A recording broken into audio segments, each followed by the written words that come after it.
Blackguard's Reprisal, A Tale of the Assassin Without a Name by Scott Marlowe. Moonless nights are always the best nights for an ambush. They're also the best for transporting illicit goods you don't want the authorities knowing anything about. Too bad for the 6 black guardsmen traipsing down the dark lane below that I'm not the authorities. Black cloaks, hoods, gloves, and boots. You'd think they were escorting a funeral procession, but though they moved slowly, it was only because they matched the pace of the mechanized carriage they escorted. A single driver manned the carriage, and while I knew little about the transport's payload, I knew it was important. That didn't matter, though. I wasn't here for Gwendolyn Goddard's latest infernal invention. I was here for the guardsmen. If this was a heist, I would have arranged a blockade to slow or stop their progress, or a distraction to create confusion. But this was a much simpler operation, requiring a different sort of execution altogether. Planting my left foot securely at the roof's edge, I waited until I saw their backs before pulling a single barbed arrow from my quiver.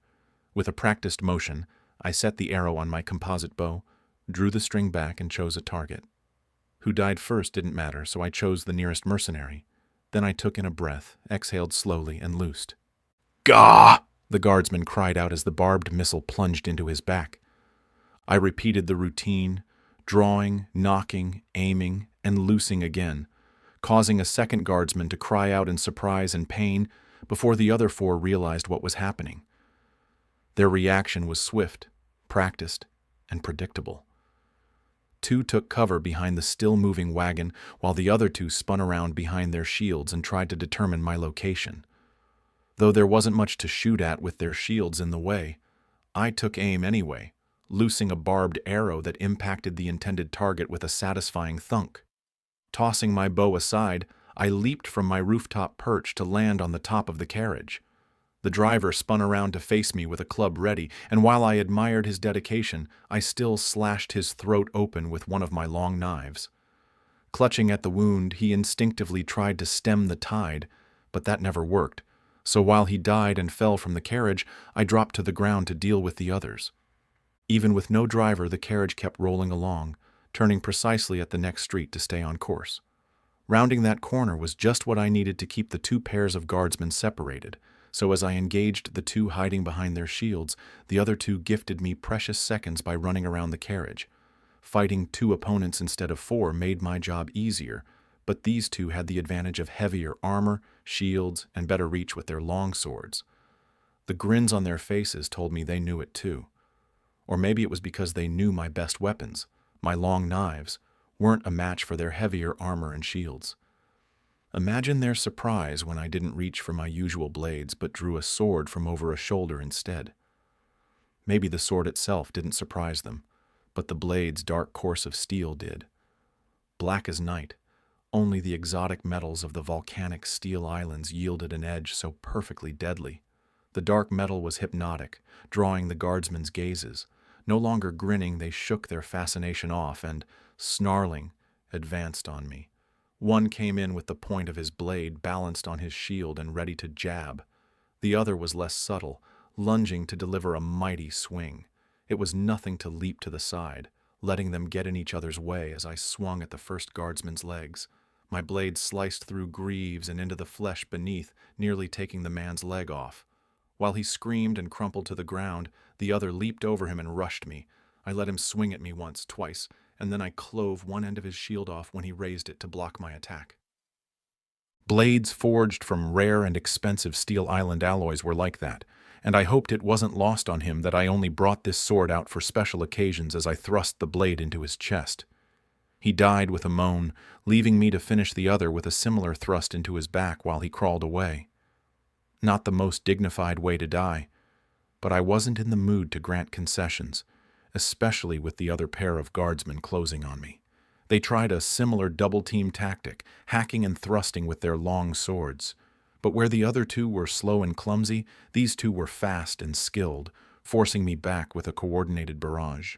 Fighting all 4 would have been a challenge, and it was too bad for them they hadn't joined the fight sooner.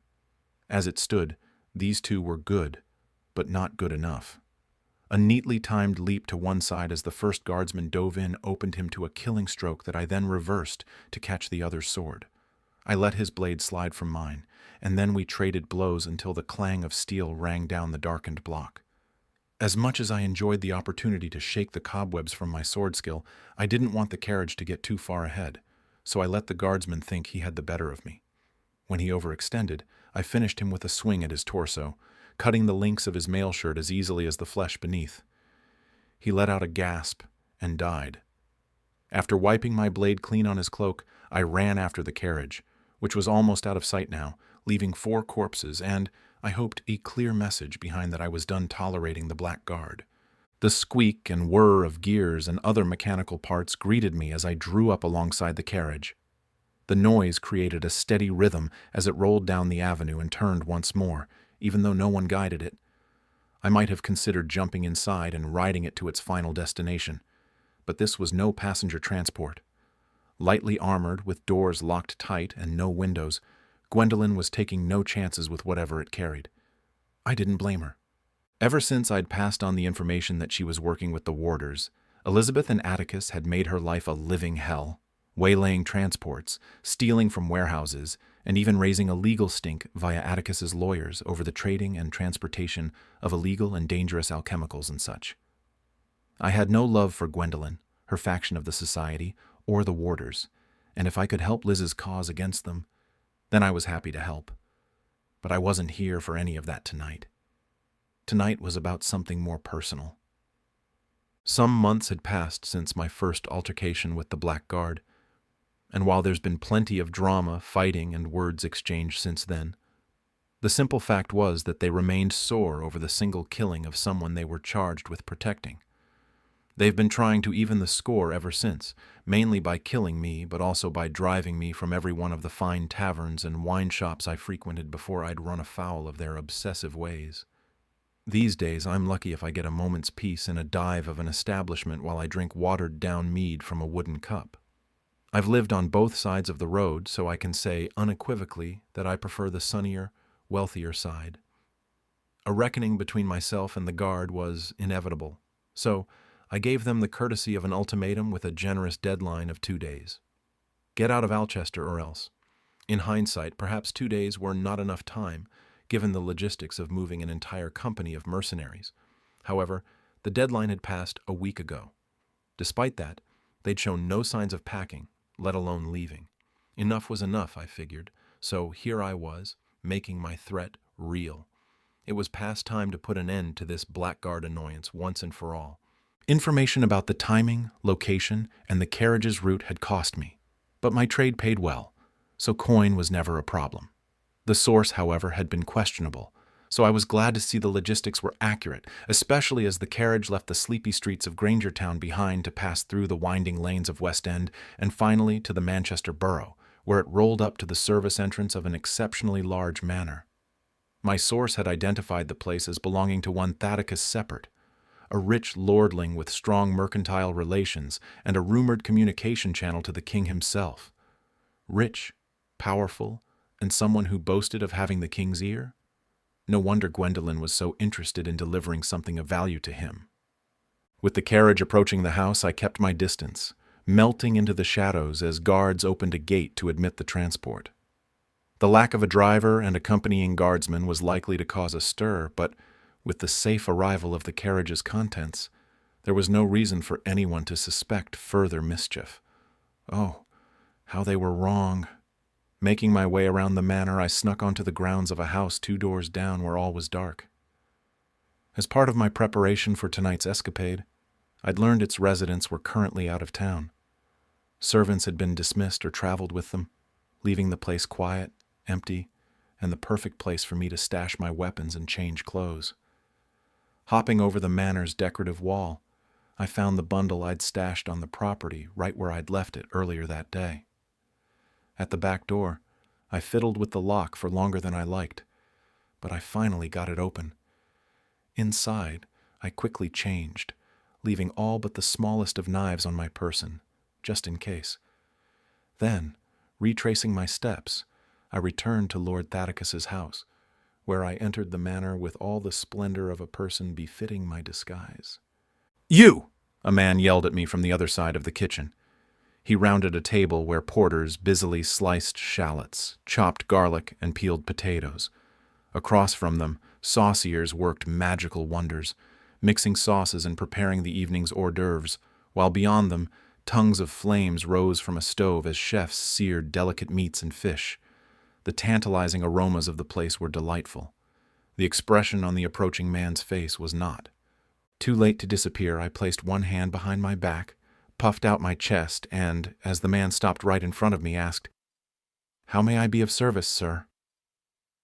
"How may you be of service?" the man asked back, incredulous. "How about by doing your God's damn job? Your usual maitre d' may allow such behavior, but I'll have none of it. Not tonight. I run a tight ship, the tightest. Everything must be perfect for his lordship's party, and it will be. Now, get your arse back out there and do your job, or I'll make sure you no longer have one after tonight." I stood straighter and feigned a salute. "Yes, sir. A tight ship it is. The tightest." Then I hurried from the kitchen before he blustered at me any more. Outside the kitchen, I found a serving tray to complete my disguise. Then I navigated through the press of guests, heading straight for the bar, where I let the bartender know I needed a single glass of sherry. With the glass balanced on my tray, I meandered through the crowd, making eye contact with no one and backing away in deference whenever my path became blocked by an oncoming gentleman or woman. No one paid me any heed except to place empty glasses or plates on my tray. I quickly and dutifully did away with those, then returned to my roaming, the single glass of sherry still balanced with care. The Lord's house was impressive, with dark lacquered wainscoting, filigreed moldings adorning every wall, elaborate drapery, and plush carpeting throughout the multi-roomed floor. Most of the party took place in the central chamber, but guests had spilled into adjoining rooms or even outside, where I glimpsed a fountain lit by colored lights of red and blue, the royal colors of our fiefdom. I wondered if Lord Thaddeus meant this display as a subtle reminder to the guests of his connection to King Classus, or if he simply meant it as a demonstration of his patriotism. A couple stopped me to order drinks, a glass of rosé for the lady, and a whiskey smash with Vran and bourbon for the pompous gentleman. Oh, and an extra mint leaf, if you please, and don't skimp on the bourbon this time. Of course, sir. An extra leaf and no skimping. The man dismissed me without even a thank you, but the lady flashed me a quick smile and a nod of appreciation, which I returned with a simple nod of my own. While I considered fetching the lady's drink, a rosé on a cool night such as this one was an excellent choice, especially paired with the seasoned flatbread hors d'oeuvres I'd spied earlier, and I appreciated her courtesy besides. I was not in nearly as generous a mood concerning the gentleman's request. You, milady, I thought, should find better company. Speaking of finding someone, I took another circuit around the current space, exited into a hallway to another, and finally spied my quarry in the host's library. She wasn't alone, so I hung back, out of sight, occupying myself with a stack of napkins on my tray while I surveyed the situation. Luckily, the gentleman with her was on his way out already. I gave him a slight bow as he exited, catching a flash of olive green eyes cast my way before he left. Promptly entering the library, I presented the glass of sherry to the lady with a flourish. "Sherry, milady, courtesy of an old friend." She was perusing the library's books with her back to me. Looking over a shoulder, she said, "I didn't order anything." "Old friend? What old friend?" She spun around and froze. "Hello, Gwendolyn. Long time." Smoldering blue eyes turned frantic. Hands resting easy at her sides bunched into fists. Her entire body went tense. "I hear you wanted to talk," I said. I placed the wineglass and tray down, then closed the door to the room. It didn't lock, but a closed door still gave us the privacy and time we needed to have our little chat. I crossed my arms and, besides for a smirk at her discomfort, gave no indication of my disposition. Was I really here to talk, or had I come to kill her? I relished watching her sweat, but knew we only had so much time alone before someone came looking for her. "So, Gwendolyn, what did you want to talk about?" My question didn't change her posture one bit. Her eyes had that frenetic fight-or-flight look, glancing at the closed door but also sizing me up, wondering at the sincerity of my inquiry. She, at last, realized I wasn't going to kill her, at least not right away, so some of the tension melted from her, and she settled on her heels. She picked up the glass I'd brought and asked, "Coastal?" The gesture was not lost on her. Atticus had served a fine coastal sherry at the party where Gwendolyn and I had first met. Unfortunately, no. The previous sherry's vintage had been excellent, and I'd enjoyed my fair share while attending the party. It's a few steps down, I'm afraid, but serviceable. Tilting the glass to her exquisite lips, she downed the drink in one pull. Then she suggestively ran a finger around the rim of the empty glass while turning those fiery blue eyes of hers on me. "I'm surprised you're still alive." "I didn't come to chit-chat, Gwen." "It's even more surprising no one has arrested you yet. I gave the constables more than enough evidence about what happened the night you killed my brother and the other members of the society. Someone in the Ministry of Justice must really like you." "I don't know anything about that," I said, and I meant it. No one on Lawbreakers Hill owed me a thing, which was exactly the way I liked it. As to the murder of Walter Goddard and the other society members, Gwendolyn knew the person who had committed that crime all too well. When I said nothing else, Gwendolyn humphed and said, "All business tonight?" "Very well. I'm running late for a demonstration anyway." She meant whatever the transport had carried here. These gala events were always a means to recruit new members to the Progressive Society, secure new funding, or demonstrate some new device or technology to ooh and awe people. I kept my ambush of the guardsmen to myself. She'd find out soon enough, but not until after I was long gone. While the society employed the Blackguard, she had nothing to do with their vendetta against me. "I want to hire you," she said matter-of-factly. I wish I could say she hadn't caught me off guard, but she did. I should have refused outright, but curiosity got the best of me. "Hire me for what?" "To do what you do best. I want you to kill someone for me." "That's so?" With my arms still crossed, I leaned against the closed door. "And why would I ever take a job from you?" "Don't you mean another job?" I ignored that. "Who's the mark?" "Someone who's caused me a lot of trouble." "That's the usual reason." "A rival of mine in the society," she said. "His name is Atticus Drake. Do you know him?" "He hosted the party where we met, but, other than that, never heard of him." Gwendolyn must know about my relationship with Atticus, but why admit to anything when I didn't have to? "What's so special about him that you want him dead?" "Why is that any business of yours?" Gwendolyn asked, taking a seat in a plush reading chair. "Will you take the job or not?" "I'm willing to consider it, but first let's talk payment." Gwendolyn crossed her legs and sat back. "Money is not a problem. Name your price, and you'll have the funds before the night is out. Because of the circumstances surrounding our prior relationship, I'm willing to pay the entire fee up front, if that helps sway your decision." I was thinking of something a bit more meaningful than coin. Gwendolyn grinned. "You want me to recant the story I told the king's inspectors, detailing how you murdered my brother?"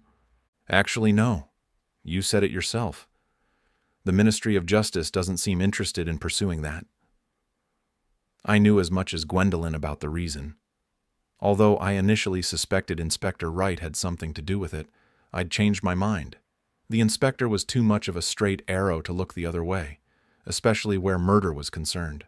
Still, he'd wanted my help with something, the details of which remained a mystery because I'd done my best to avoid him since we'd last parted ways. Not on purpose, since I owed him for assisting me with another matter. But life gets in the way sometimes, doesn't it?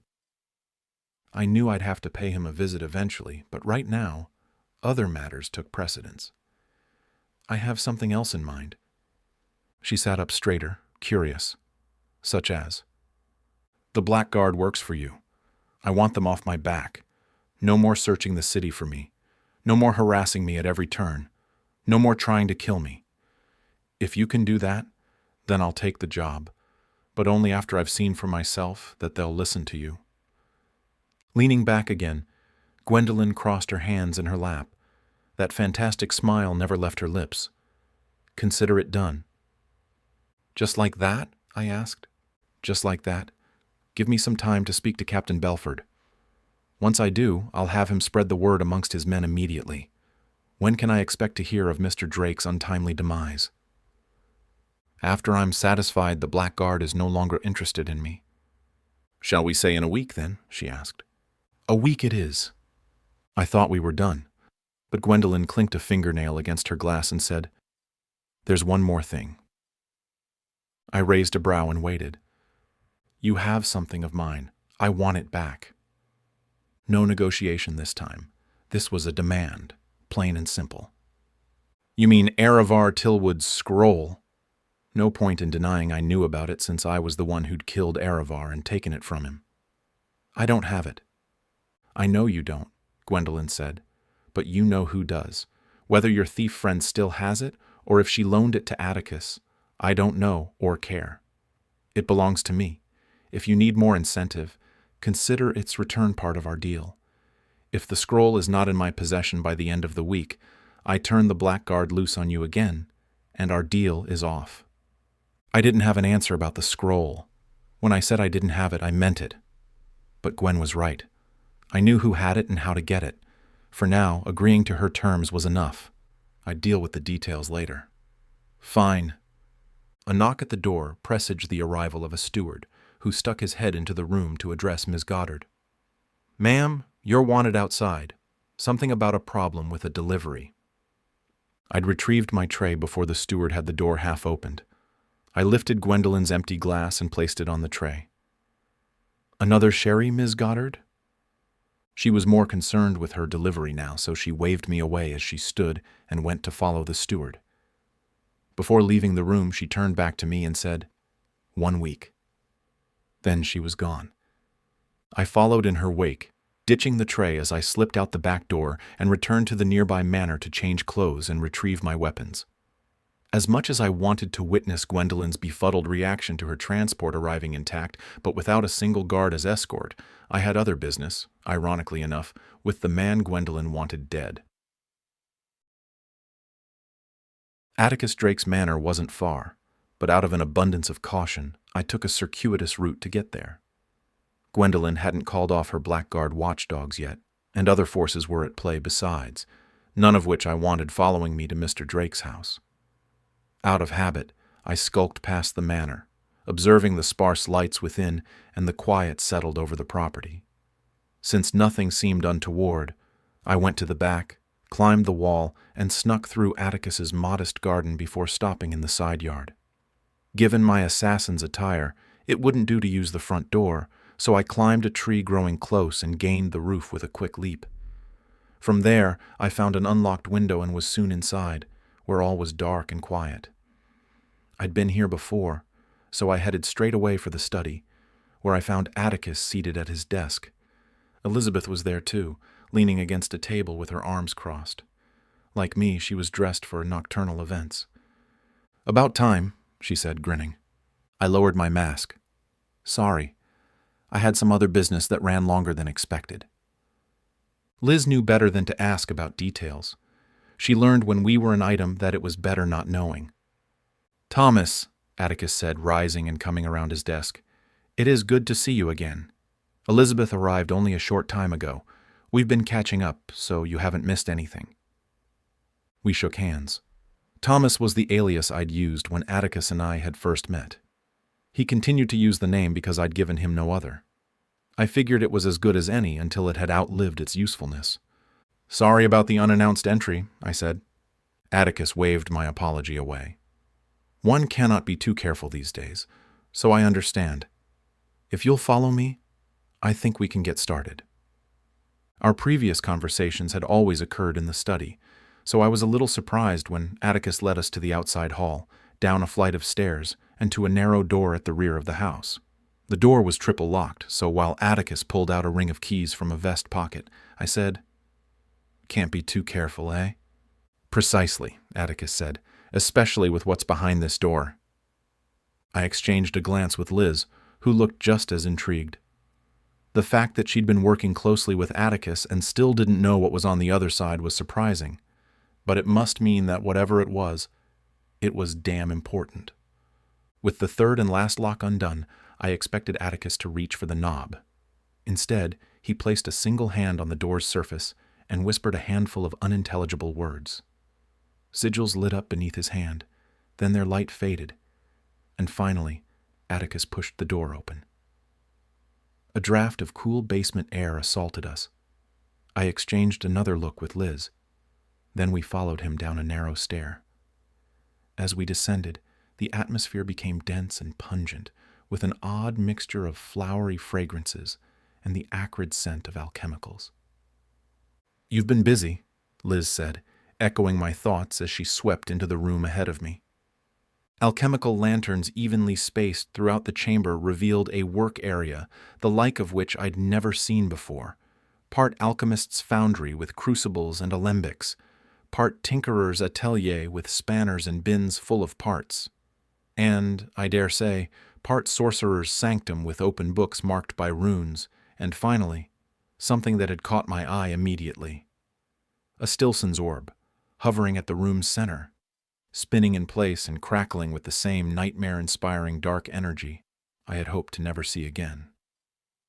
Though I had a hard time tearing my gaze from it, I forced myself to examine the rest of the room, noting by instinct the lack of exits, but also tallying the many schematics and diagrams I saw hanging from lines or pinned to the walls, the distinct sign of burn marks here and there, and, in a corner, a small oven with an exhaust pipe winding into the ceiling. Atticus had all the makings of a mad scientist here. Liz had scanned the room at the same time I did, but while she seemed content to wait for an explanation about the Stilson's orb, I was not. "What the hell are you doing with that?" I asked. No gesture was needed for Atticus to understand what I was talking about. I knew more than anyone what the orb represented and the danger it posed. What I didn't understand was the allure of creating one. Since meeting Atticus, I'd come to know him as a gentleman, inventor, and wine connoisseur, but I'd never taken him for a fool. This was the third orb I'd had the misfortune of encountering. If you asked me, it was 3 too many. Atticus approached the orb. He crossed his arms and stared at it. "It's stable and contained, so you've nothing to fear." I didn't get any closer, taking in the strange melding of glass and metal surrounding the spinning ball of energy from my current vantage point.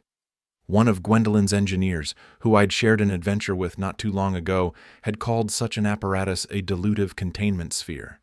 But that vessel was only a short-term solution for containing the orb. So, how was this one different? "I got the design from Mr. Raid Lendon," Atticus said, "whom you may remember from the gala event you attended, Thomas. Some improvements were necessary to overcome the short-term nature of his implementation, but all has been well with my design for some days now." Reassurances aside, the sight of the orb and the memory of that cold, dark place I visited when I fell into the first one still sent a chill down my spine. Not to mention the dark entity I'd had the displeasure of interacting with when the second orb's energy grew out of control and somehow formed a connection with that other place.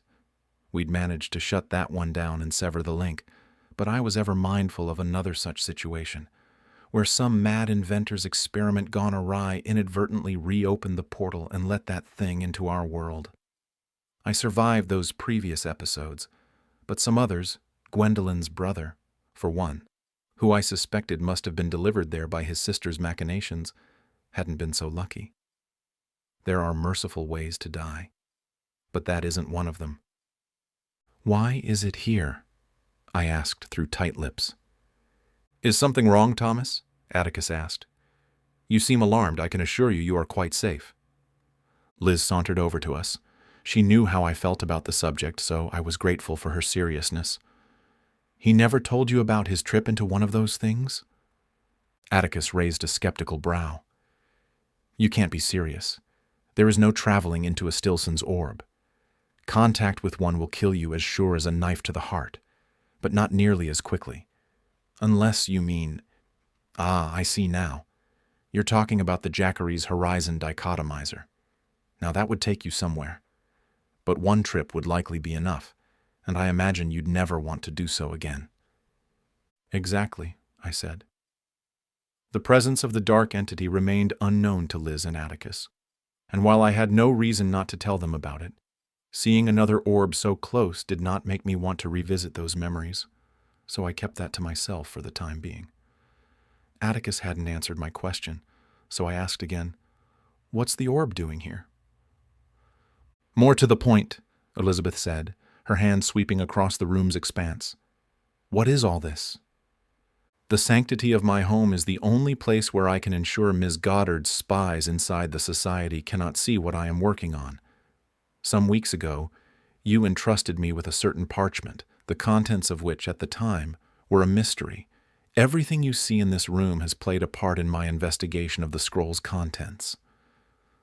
Once more, our gazes roved over the laboratory equipment, the stacks of books and scrolls, and the mechanical tools and parts. "All of it?" Liz asked. Atticus smiled. "Well, maybe not all of it. This is my personal workshop and laboratory, where I perform experiments I am not quite ready to share with my colleagues. Most of what I do down here is tinkering at best, but it's a worthy space for performing real experimentation away from prying eyes, too. Here, allow me to walk you through what I have discovered. I promise we will return to the Stilson's orb in good time." Atticus led us to the Tinkerer area, where he'd pinned a copy of the scroll's contents to the wall, though this one was a much larger depiction of the schematic. "When you first allowed me to examine Aravar's scroll, I thought the schematic depicted an energy regulator or modulator, though it possessed some characteristics I found baffling. Specifically, the design indicated that energy was split from a single source into multiple, less robust energy streams, stored and recombined into a new energy stream using select sub-frequencies from the original source. Given this mystery, I had trusted engineers examine the scroll's contents." "By trusted, I take it to mean they've no allegiance to Gwendolyn?" I asked. "Given the alliance she made with the Warders, we have to assume she's passing on anything she knows as part of their arrangement." "Precisely. Besides that, she continues to gain leverage within the society and allies across the city using the promise of new technologies to come. She'll get no help from me with such recruitment efforts. However, that being said, it's quite possible she already knows much of what I am about to tell you. Gwendolyn is as smart as they come, and while we know Aravar authored the scroll, I suspect he may have only been improving on an initial design Gwendolyn provided. She was smart, all right, and cunning too. She would have made a good assassin, come to think of it." "So," Liz asked, "what did these trusted engineers of yours find? Also, try to dumb it down for us if you wouldn't mind. We're not all scientists and engineers." "Of course," Atticus said. "We all have our specialties, don't we? I'll attempt to limit my explanation to only the most pertinent, high-level information. First, look closely at the document on the wall. It is, of course, an enlarged version of the same schematic detailed on the scroll, but with certain highlights here, here, and here." He pointed at 3 different shaded areas on the drawing of the regulator. "These areas confused me the most when I first looked at the drawing. Each is a transitional point where energy is acted upon. At the first, between the fragmenter and stabilizer, it's split. Here, transmuted. And here it's recombined and stored." Liz stepped closer, examining each of the 3 shaded areas. "The symbols on the drawing are the same at each transitional point. But what do the symbols mean? I assume they're engineering or artificer shorthand for something?" "Brilliant. Your intuition for solving puzzles is miraculous, Elizabeth. I should have had you consult with my engineers from the start. You could have saved them days of work. The symbols are indeed shorthand, but they are not engineering symbols. Have either of you ever heard of mystical cuneiform?" "Mystical, as in magic?" I asked. "Indeed," Atticus said. "Mystical cuneiform is a lost art, or so I thought. It turns out Mr. Tillwood was a practitioner." "Aravar was a mage?" Liz asked. I stayed silent, waiting for the answer. The notion that the bookish artificer may have been a wizard was a lot to take in, especially considering I'd entered his home and killed him. If true, it was a wonder he hadn't blasted me to smithereens with a thought. "Not exactly," Atticus said. "Here, let me show you." He laid a clean sheet of parchment flat on the table. Then, with a quill and dark ink, he wrote out a symbol that looked identical to the one in the schematic. He paused, making sure we got a good look at it. "I don't see anything special about it," I said. "Nor will you," Atticus said. "Now, observe." Using the same inkwell but a different quill, which looked no different from the first as far as I could tell, he traced out the same symbol. This time, something happened.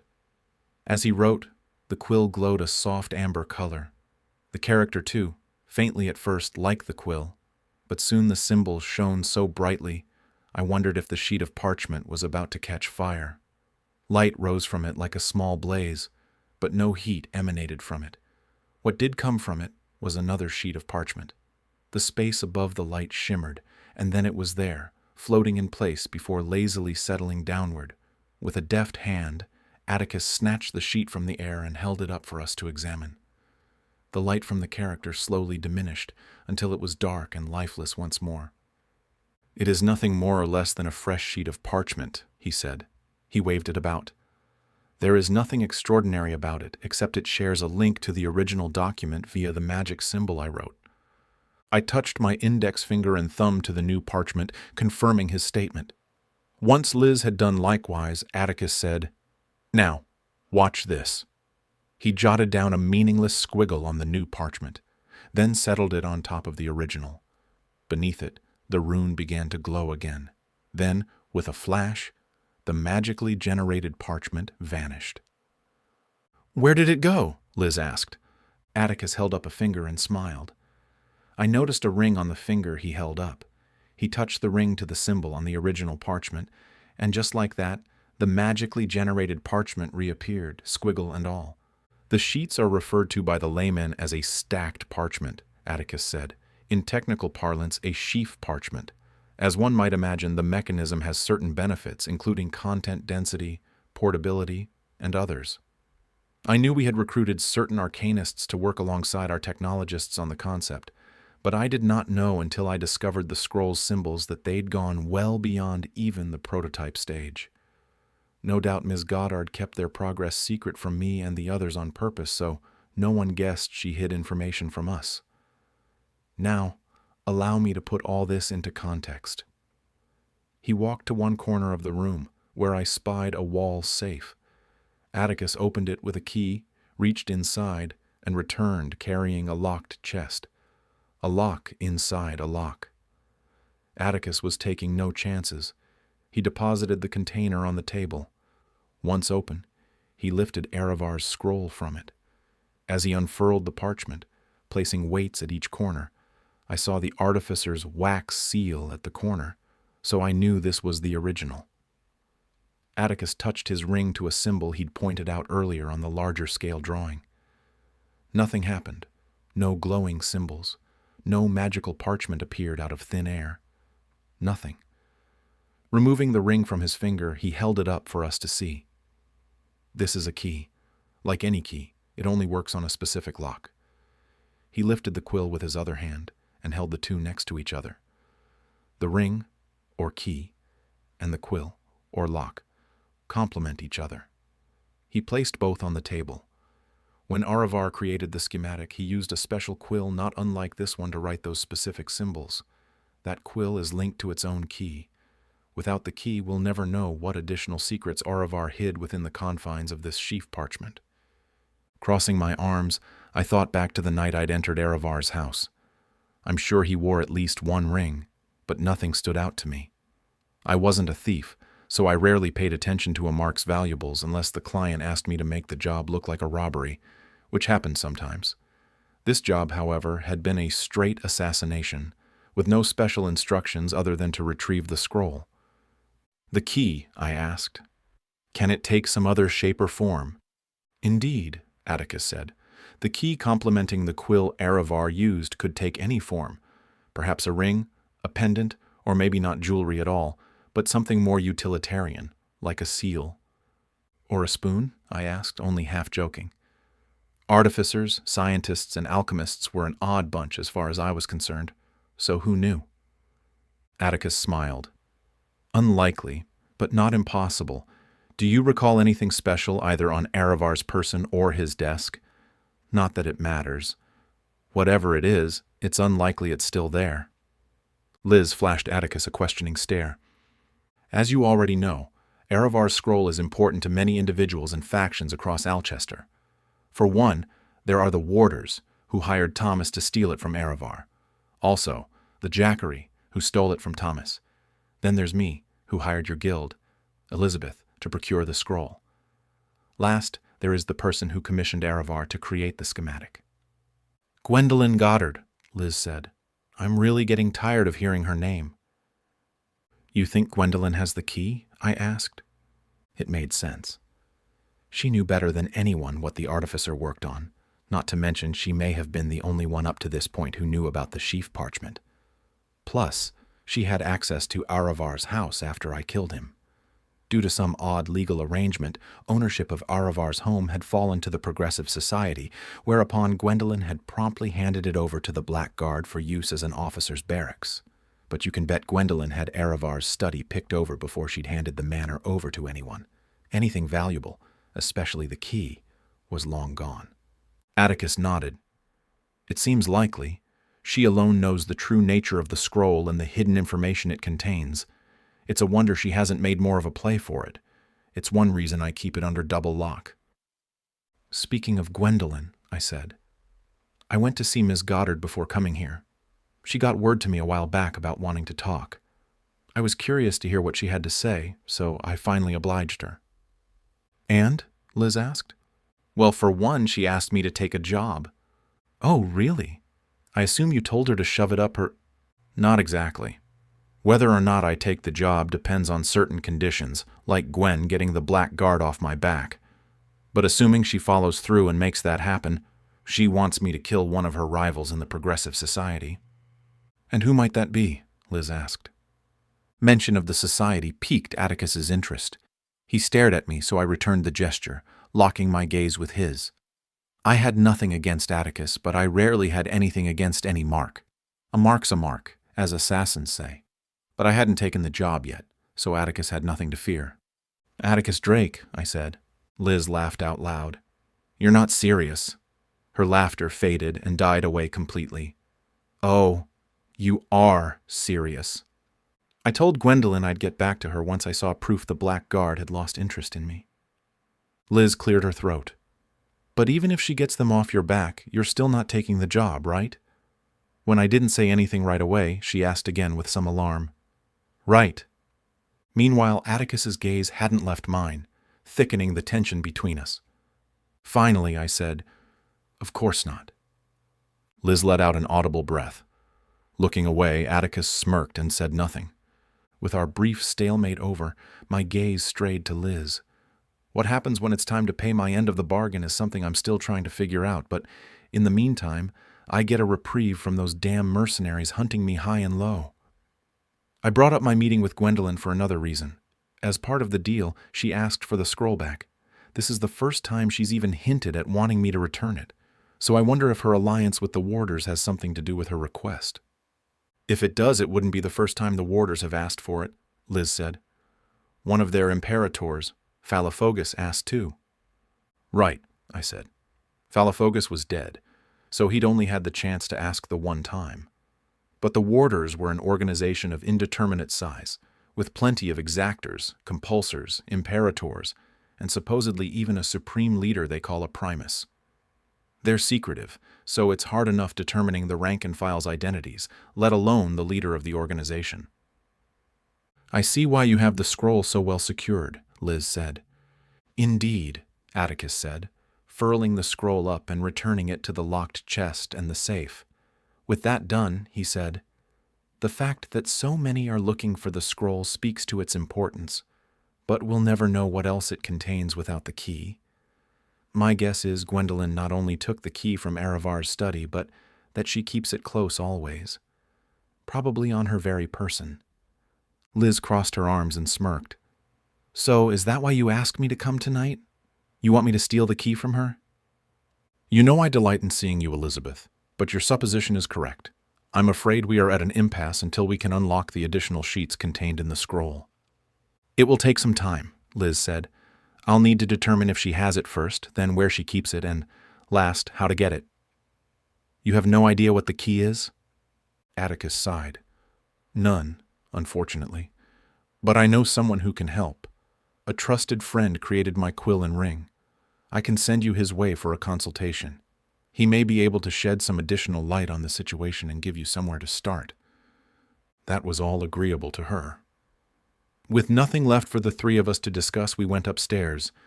Atticus closed the attic door, and while he didn't lock it, the same runes from before lit up, then faded until no trace remained.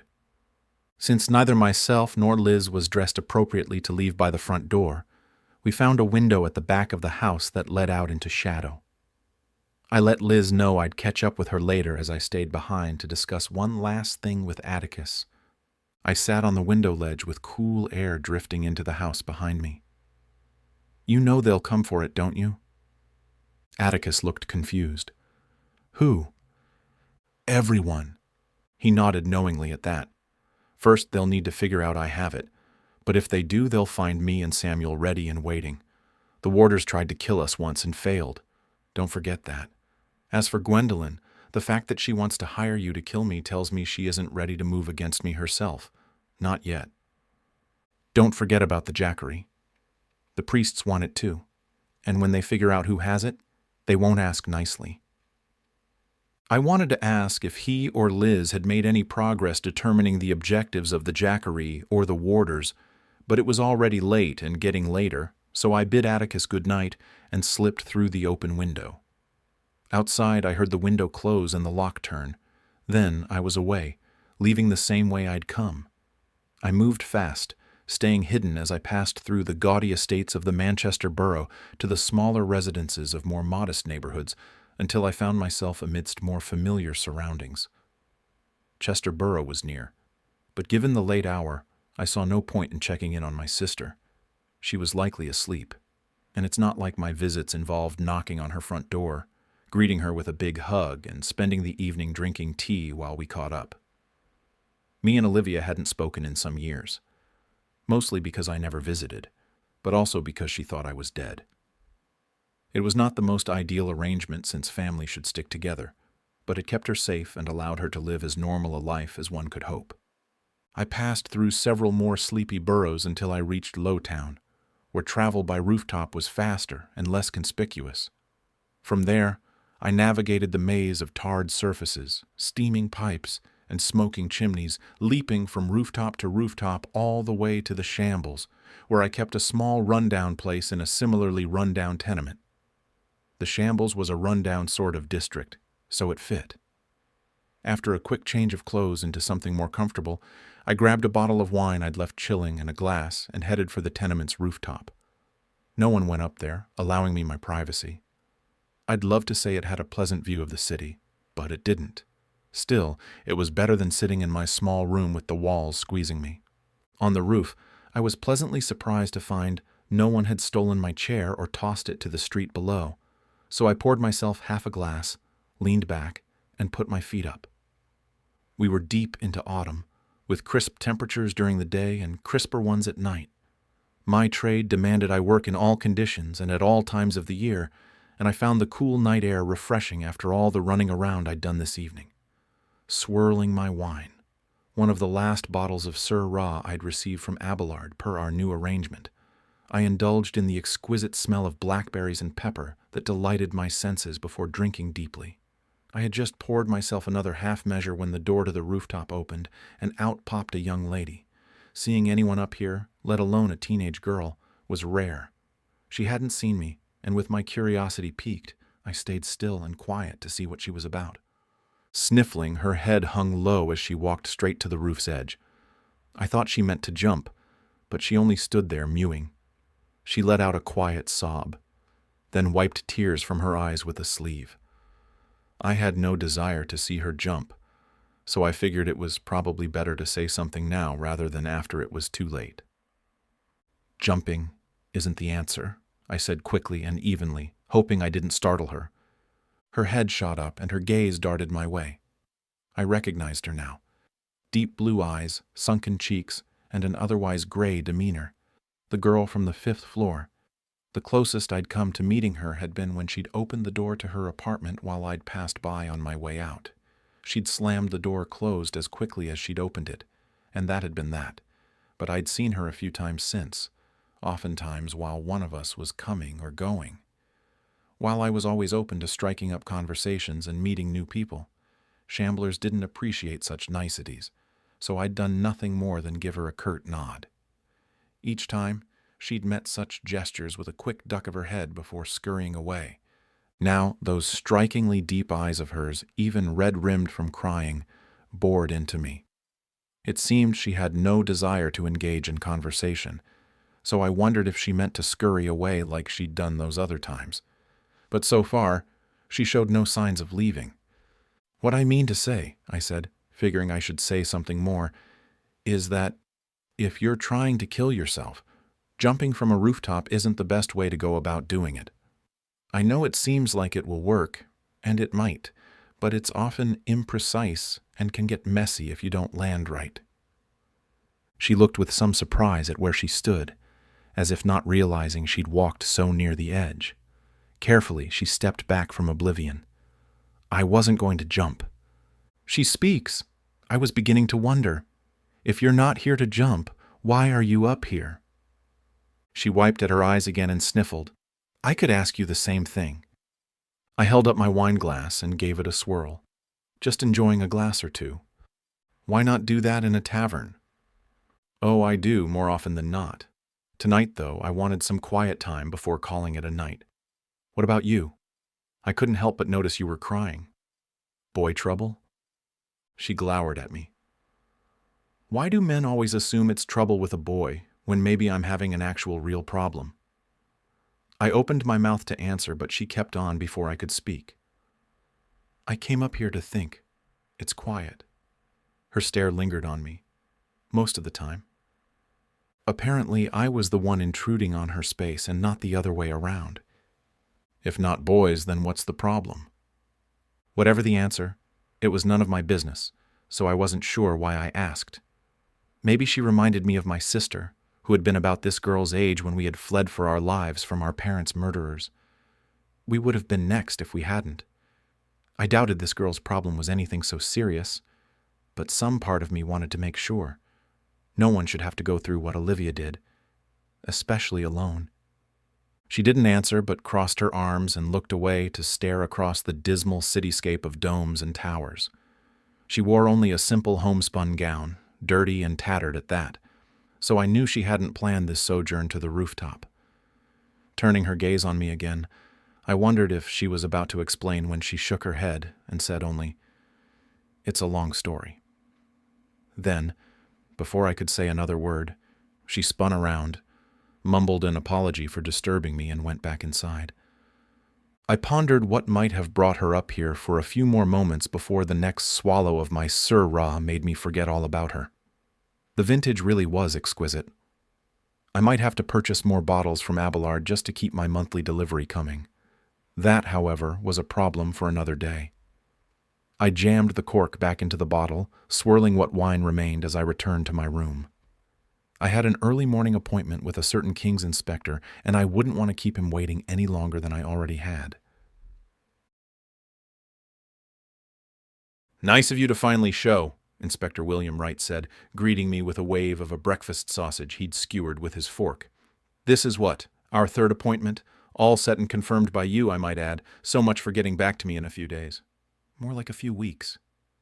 He jammed the sausage into his mouth and shook his head. "This is not how I like to do business. We had a deal." I sat down opposite him and waved at the server for some coffee. Then, with elbows propped on the table, I rubbed my temples. Damn if I didn't have the worst headache. The inspector's prattling was not helping. "Good morning to you too, Inspector. You hungry?" The Weary Beggar, a place I'd chosen, always did a nice spread in the morning, and it seemed the inspector had taken full advantage. A generous portion of scrambled eggs, 4 pieces of toast, 4 breakfast sausages besides the one he'd already finished, half a slab of bacon, and a helping of porridge he'd already eaten, decorated an assortment of plates and bowls. The inspector did not cut an imposing figure, so if he ate like this all the time, I'd no idea where he stored it. A good breakfast keeps a man moving all day, William said, chewing rapidly. I rarely have time to stop until supper, so starting the day out right is essential. A good night's sleep helps too, which is something you should try. You look like hell. I didn't think I looked that bad, but I didn't feel great, so maybe he was right. Perhaps I should have stopped at the second glass of Syrah. My coffee came, and I drank generously before saying, "You're right, Inspector. We had a deal, and I apologize for breaking our prior appointments. But I'm here now. So what is it you wanted to talk about?" The weary beggar always did a good business, no less this morning, with such a hum of conversation hanging over the place that keeping our discussion private wouldn't take much effort.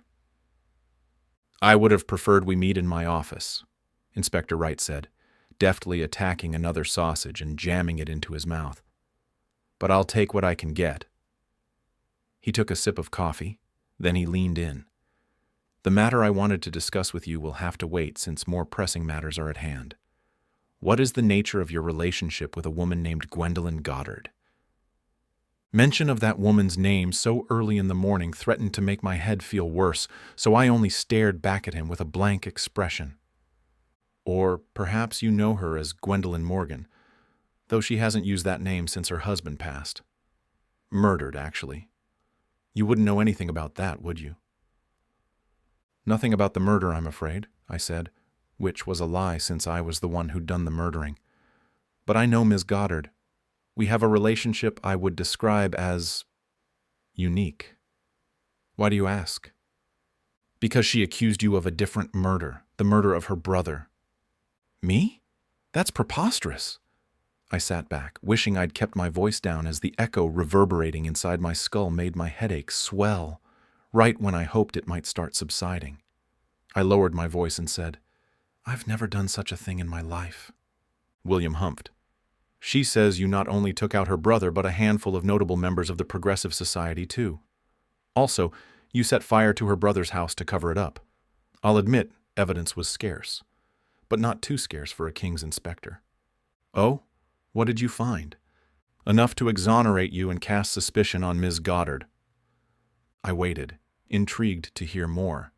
But first, with the aroma of sizzling bacon and freshly baked bread assaulting my senses, I thought it wise to still my aching stomach with breakfast first, so I asked our server to bring me half of what the inspector had ordered.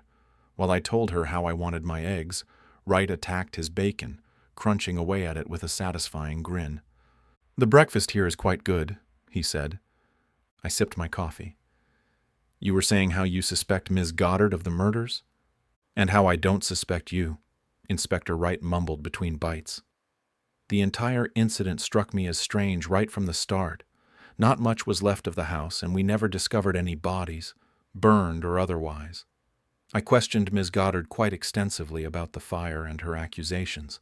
Her answers were less than satisfying, though she remained insistent that a certain nameless assassin perpetrated the crime. Or rather, Thomas Thornton had. You do realize there is a well-established gentleman in the city by that name, don't you? I did, and while I hadn't used the name in some time, I'd used it enough that my association with it had become a growing liability. Making a mental note to step away from it before it got me involved in any more trouble, I asked, "So, what made you think she was lying about my involvement?" "For one, you had no motive, or rather, no one had any reason to murder Mr. Morgan and those others except for Ms. Goddard.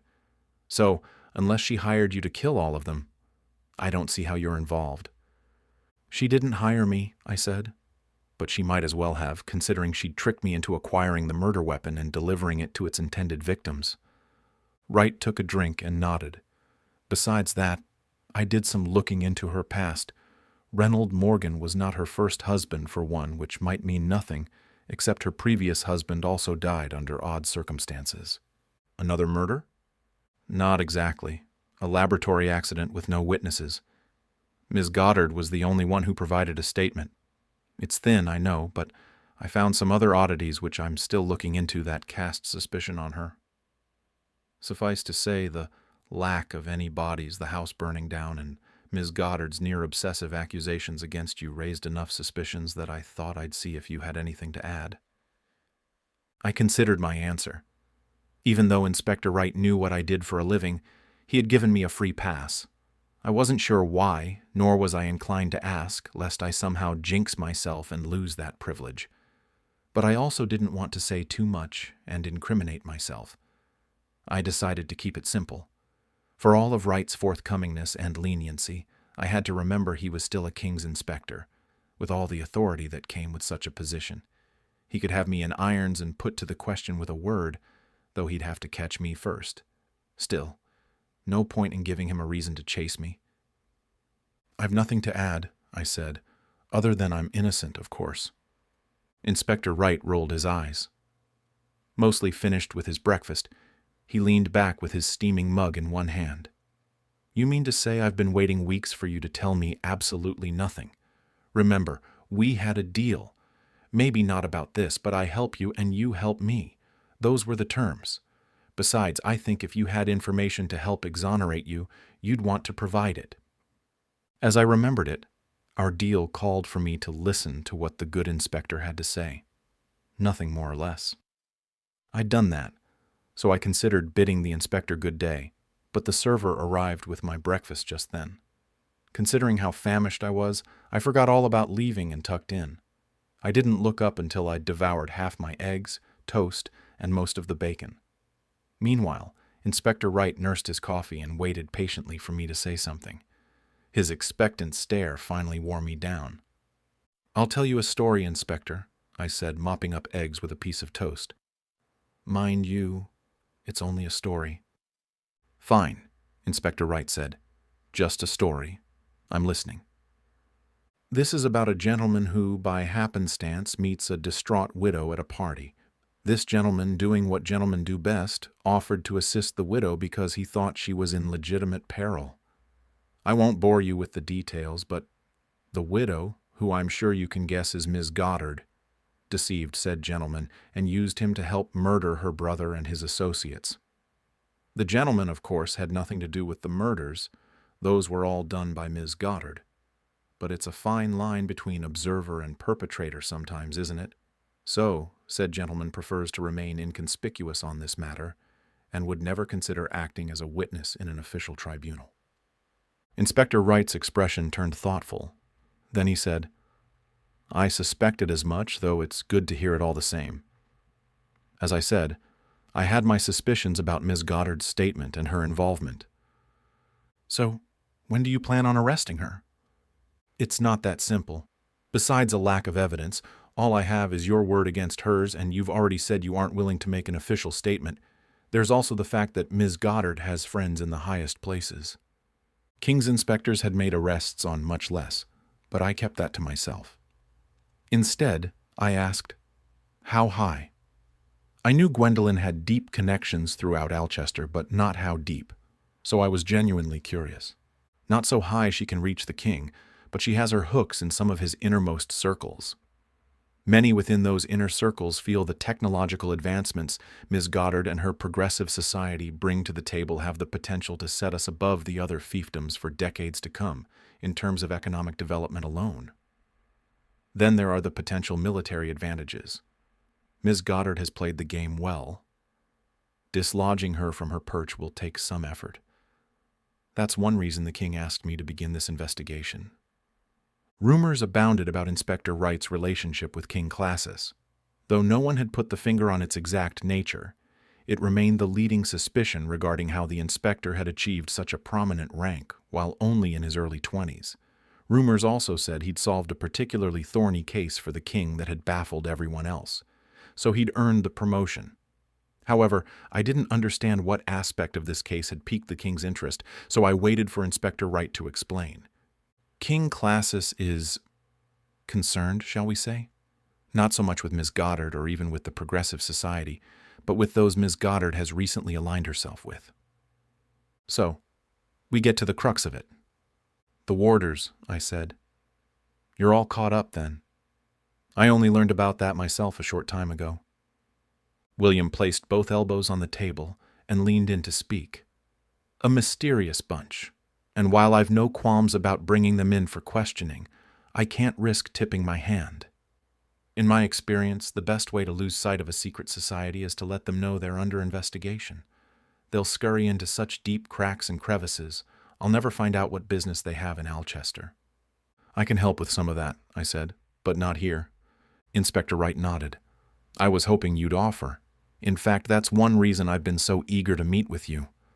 I have limited resources for this investigation. My superiors felt, and I agree, that the fewer who know about my actions, the better. We can't risk Ms. Goddard, the warders, or anyone else they've aligned themselves with learning I'm on to them. And what is the point of your investigation? Do you honestly believe you'll gather enough evidence of wrongdoing against the parties involved to make arrests? Even if you do, I don't see how that changes the situation. As you said, the rats will flee the ship at the first sign of trouble. Even if you nab a few, you'll never find all of them. The inspector pursed his lips. If there's evidence of wrongdoing, I'll find it. But I understand what you mean, and have considered the possibilities. For now, though, my focus is to tread carefully while learning all I can, including what purpose the warders have for coming to Alchester. I believe that remains a mystery, does it not? Mostly. All I know for sure is that the warders are at odds with a group of priests calling themselves the Jackery. They're a bit of a mystery too, so you might as well add them to your list of shadowy organizations. I considered mentioning the work Atticus had conducted, but while Mr. Drake was an upstanding citizen and all, I wasn't sure about his comfort level where the office of the magistrate was concerned, so I left it alone for the time being. Plenty of time to make acquaintances later, and it might do some good to let Inspector Wright fumble around on his own for a time since, who knows, he might actually find something useful the rest of us overlooked. The Jackery are not entirely unknown to me, he said. I intend to look into their activities as well, especially as it seems everything and everyone is interconnected in one way or another. In the meantime, yes? It would be a great help if you passed on any new information that comes your way. A man in your position has access to sources that, frankly, I do not. The law has a heavy hand, but sometimes too heavy, if you understand my meaning. All too well, I wanted to say, but I was already too occupied contemplating how best to handle the good inspector's request. I wasn't opposed to helping him with his investigation, but I wouldn't want it getting out that I was feeding information to a king's inspector on a regular basis. My clients often share their deepest, darkest secrets with me. They expect anonymity and a certain level of discretion. Anything linking me to the law in anything other than an antagonistic relationship was a detriment to my livelihood and my general well-being. If someone wants someone else dead and they can't trust me, who can they trust? Inspector Wright must have recognized the conflict of interest his proposal created for me, if not by my narrowed brow, then by my silence. So he said, "Understand that these are special circumstances. You can trust me to remain discreet." I stared at him, gauging his resolve and sincerity. I found neither wanting, and given what I already knew about the man's reputation for integrity, I said, "Very well, Inspector. You have a deal, but only because no one wants these people gone from Alchester more than I do." I wiped my mouth with a napkin and stood. "I'll contact you when I have something." "And if I need to reach you before that?" Inspector Wright asked. "It's probably better you don't. But don't worry, I'll be in touch soon enough." With that, I tossed a few coins on the table to cover my breakfast and left the weary beggar behind. Outside, I pulled my jacket tight against the morning chill and hurried down the street. Easy enough explaining a one-time meeting with a king's inspector, but it wouldn't do for people to see us together out in the open. I hoped the inspector had enough sense to give me a head start. Wright seemed like an intelligent fellow, but his street smarts remained in question. In any case, I melted into the morning crowd, passing through a bazaar where I took a turn through the leather goods section. I found a nice leather belt for which I paid too much, but I'd learned from local gossip that the stall keeper was dealing with a rough situation, so the money was well spent.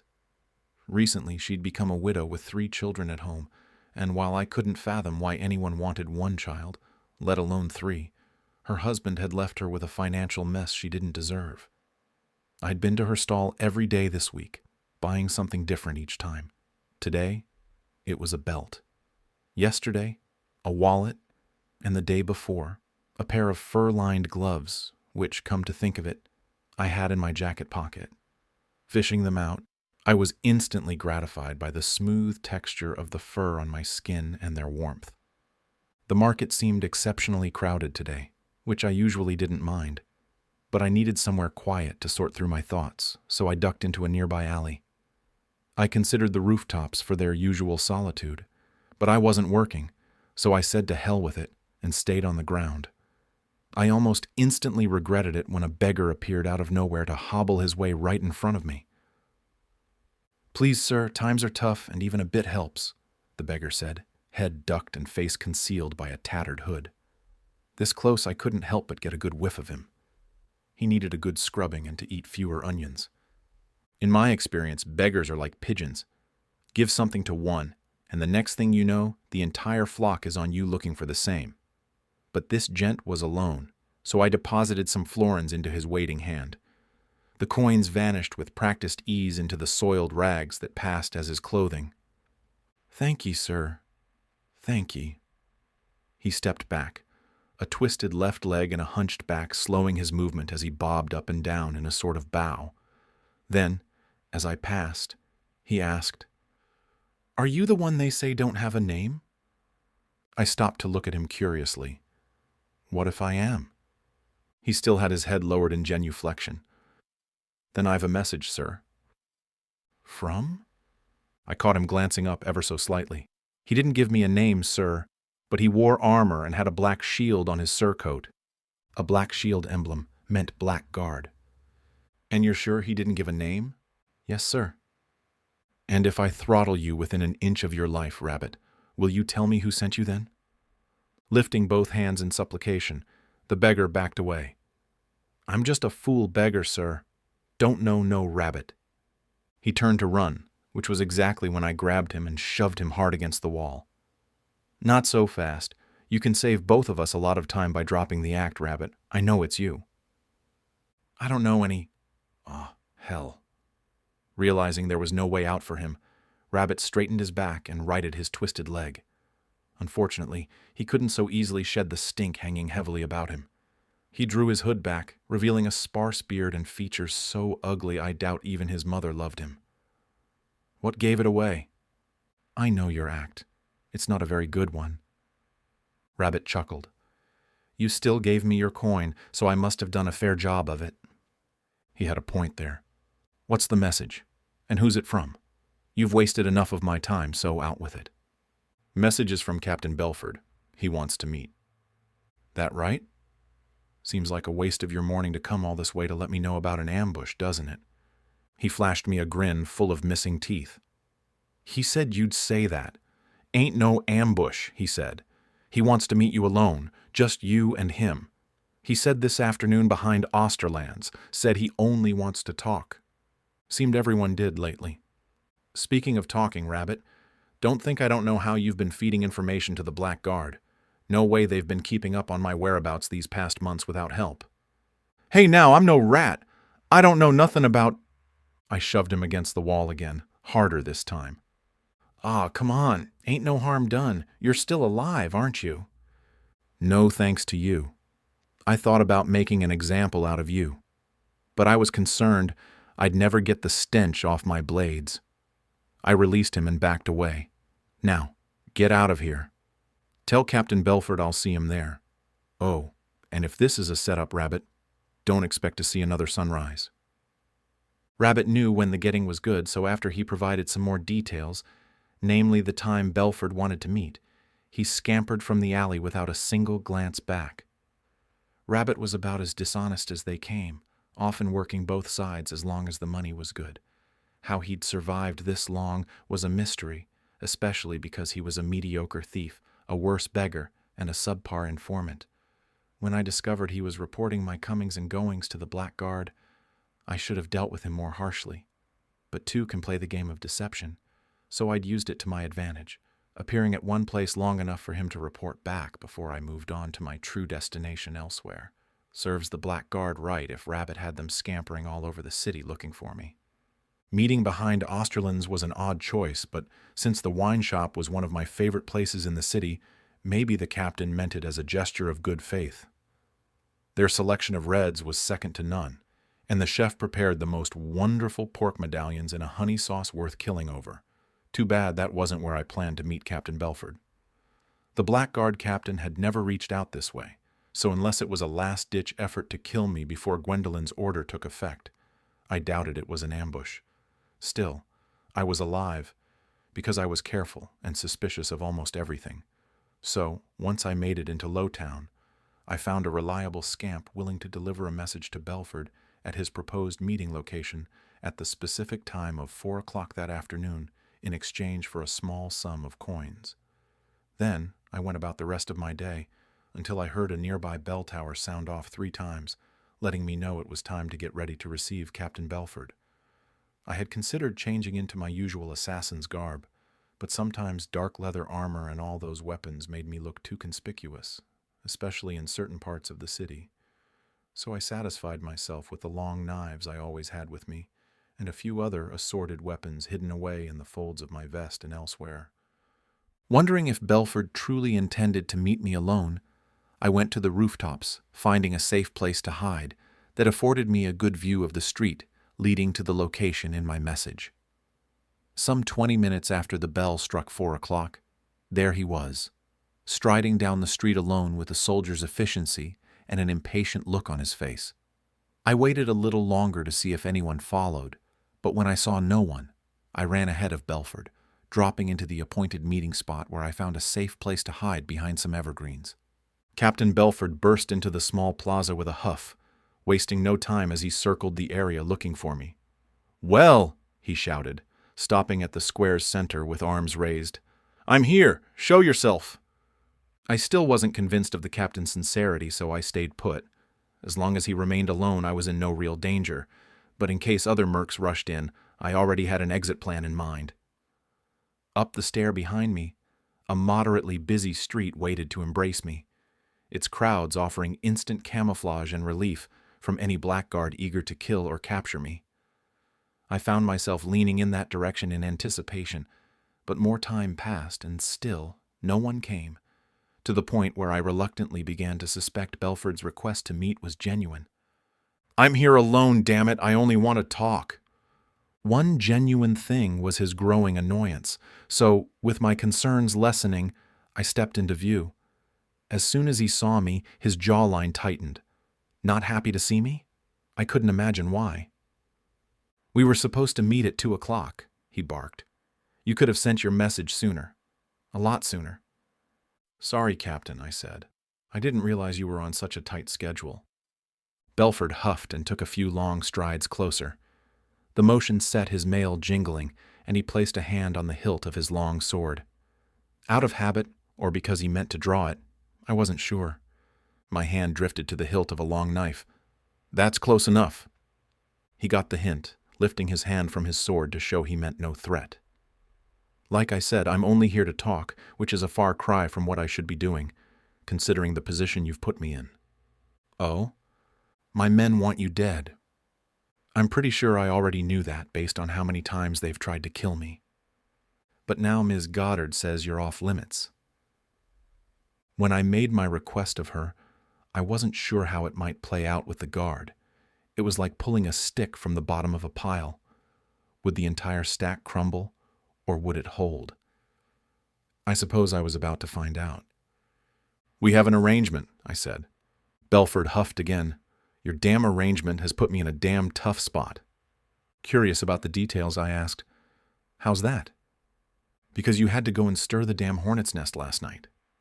In our handful of encounters, Geoffrey Belford had always exuded reassurance and calm, whether leading his men in battle or through the streets on a chase after me.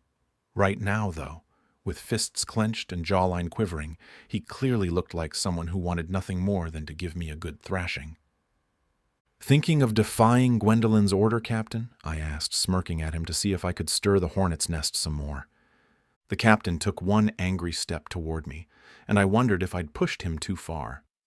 But then he stopped, took a deep breath, and settled down. "I should kill you where you stand, assassin," Geoffrey said. "But like I said, you've put me in a damn inconvenient position. I can't kill you, but I also can't let you live." I played out his meaning in my mind. Meaning, If you move against me, you lose Gwendolyn's support and the piles of money she's throwing the Blackguard's way. But if you don't, this was where I was guessing, you risk losing face with your company and possibly even your position as company captain. Belford's narrowed brow told me I'd guessed right. A mutiny? That is a damn inconvenient position, Captain. But I still don't see how any of this is my concern or why you wanted to speak to me. I wanted to talk so that... Talk. That's your problem, Belford. Too much talking and not enough doing. 5 armored men proudly displaying the black shield emblem of the Blackguard entered the plaza.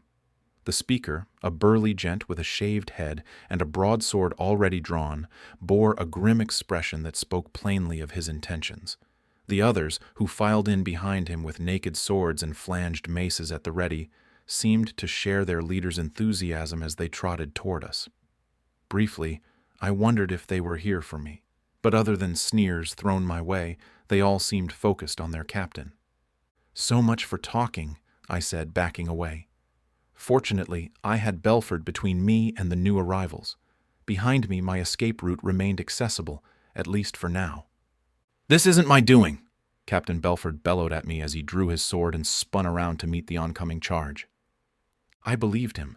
Nothing about what was happening seemed planned. This was an ambush of convenience, an assassination of sorts, meant to do away with a leader who'd lost the confidence of those serving under him. "Stand down, Corporal, and sheath your weapon," Belford shouted at the approaching men right before Corporal Baldy, who didn't slow his assault one bit, engaged the captain with a flash of steel. Clang! Clang! Their exchange echoed throughout the plaza before Belford sidestepped Baldy, sending him hurtling toward me. I readied myself, drawing my long knives, but the corporal chose not to fight me. Instead, he pointed his sword at me, mouthing, "You're next," before spinning back to re-engage his captain, who found himself in a spot of trouble fighting off the other 4. Steel rang on steel as he deflected the swing of a sword, but that left an opening for another guardsman's mace to score a glancing blow on the captain's thigh. Though Belford's armor absorbed some of the impact, it still sent him to one knee. Baldy grinned and drew his sword back, ready to plunge it straight through the captain's chest. Time froze, and I knew I had a choice to make. This wasn't my fight, but whatever happened next directly impacted my well-being and livelihood. Best case, Belford becomes a martyr, with men loyal to him willing to fight on, guaranteeing the Blackguard remained embroiled in a civil war for some time to come. That meant less time to bother with me. Worst case, Belford had already run out of allies, in which case the Blackguard would return to hunting me in earnest. I had the arrangement with Gwendolyn to fall back on, but that meant killing Atticus, which wasn't an option since we needed him as long as the warders and Jackery remained a threat. Besides, killing him would upset Liz something fierce, and since I'd disappointed her enough in the past, I had no desire to do so again. Bottom line, my best chance of freeing myself from the Blackguard's attention was by making sure Captain Belford survived this encounter. I was too far away to engage the guardsmen with my long knives, but fortunately for the captain, those weren't my only weapons. No barbed arrows this time. I slipped a pair of equally deadly throwing stars from the folds of my vest and let them fly. One lodged itself in a guardsman's face, and the other, the one that mattered, connected perfectly with the corporal's hand. My first target broke into a fit of spasms that soon had him on the ground. The corporal only grunted in pain, but his attack was momentarily delayed, giving me the time I needed to close the distance with my long knives drawn. No going back now, I dove in, barreling into a merc about to take Belford's head off before spinning around to jam my long knife into another's belly. The blade didn't sink as deep as I would have liked, but enough to shift the merc's attention away from Belford, giving the captain the respite he needed to regain his feet. Though Belford's grimacing stare locked onto me, we exchanged no words. In that microcosm of a second in which I'd leaped in to help the Blackguard captain, we'd formed a bond, an alliance of sorts whose lifespan likely ended at the battle's conclusion, but which guaranteed our purposes remained aligned until then. This was a struggle to the death, and we both knew our part, so we put our backs to one another and got on with the business at hand. Like any battle, Even with lines drawn and foes clearly identified, chaos soon took hold, so that it wasn't me against one or two, and Belford against the others, but each of us fighting all of them depending on which guardsman thrust or slashed at us. Some preferred the order of a clean fight, but I thrived on the chaos, cutting, ducking, kicking, feinting, and finally stabbing through armor and into flesh until blood flowed. The guardsmen knew their business well, but I knew it better. So with Belford doing his part behind me, I focused on the ones in front, slashing one across the face when he stupidly overextended himself, then taking the other in the throat when he thought he had a chance of running me through. While the one I'd slashed across the face struggled to clear the blood from his eyes, I ducked low and stabbed him through the ribs. My blade sank deep enough that it must have pierced his heart because the guardsman was dead before he hit the ground. I spun around, ready to take on the next, but the battle was done. Belford had killed his share, leaving only Baldy alive. The corporal fled with my throwing knife still in his hand. Captain Belford stood there momentarily, his chest heaving, before he said, "We should pursue him before he gets back to base." But he took one step forward with the leg that had taken the glancing blow, and, with adrenaline fleeing his system fast, staggered and almost fell to the ground. Belford cursed. Then he hobbled over to a bench and sat. I ensured the 4 corpses were really corpses. Then I said, "Those men were in a rush to get here. Someone followed you, then ran to tell them." "No shat," Belford said, glaring at me as he massaged his leg. "Has the mutiny gotten so bad that they rushed here to kill you?" I'd only made my deal with Gwendolyn yesterday, so it seemed rather soon for this to have blown up already. This has been simmering for a good long while. One of my lieutenants, man named Marcus Nelson, has been making a play for my job for months. He must have figured it'd be easier to assume command of the guard with me out of the way. "So why here and why now?" Belford kept glaring at me. "It's like this. Most signed on with the Black Guard for the money. We're the best at what we do, so anyone who wants to hire us pays a premium for our services. We were only passing through Alchester when the Progressive Society, or rather, Gwendolyn, lured us in with the promise of fat paydays and easy work. At the time I figured, why not? Kalendor's usual border skirmishes had slowed, so we had time to cool our heels until I figured out what to do next. Meanwhile, Gwendolyn delivered on both accounts. As promised, the money's been good, and it's been a nice change from slogging through the muck out on the road or finding ourselves up to our elbows in blood and guts for some ne'er-do-well lordling's petty ambitions. But Black Guardsmen sign on for action, not to play chaperone to scientists or to escort whatever infernal device Goddard and her tinkerers have cooked up from one end of the city to another. "So why not pack up and leave?" I asked. "Because Gwendolyn has her hooks in a good number of my men. Turns out not all guardsmen want life hard. Lieutenant Nelson is one of those men." At first he grumbled under his breath at my orders. Then he started openly questioning me. "I should almost thank you. You gave everyone a common goal when you killed Gwendolyn's artificer. For a while there, Marcus had no reason to complain." "Glad I could help." Belford spat. "But you didn't help, did you? The longer you eluded us, the worse it made me look. Lieutenant Nelson took advantage of the situation by fomenting dissent again. He started playing Gwendolyn against me. You know how she is? She loves to take sides. As long as it's the side that wins." "Right to that," Belford said. "Marcus has his following, but a good number of the men are still loyal to me, but only so long as the money keeps coming in. A mercenary's first loyalty is always to coin, isn't it? I imagine there must be a little mercenary in all of us.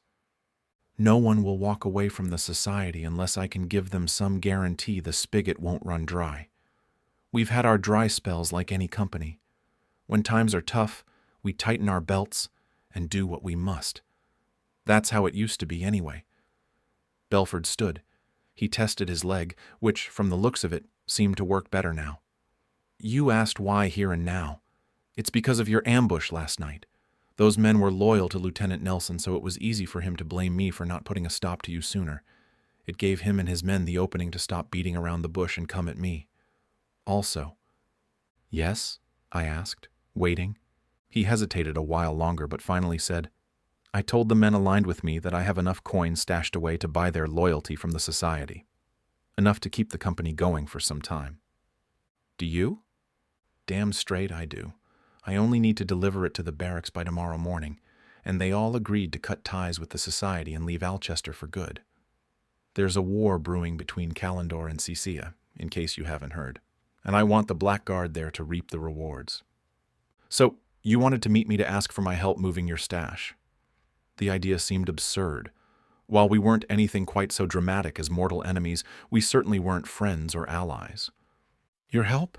Why the hell would I need your help?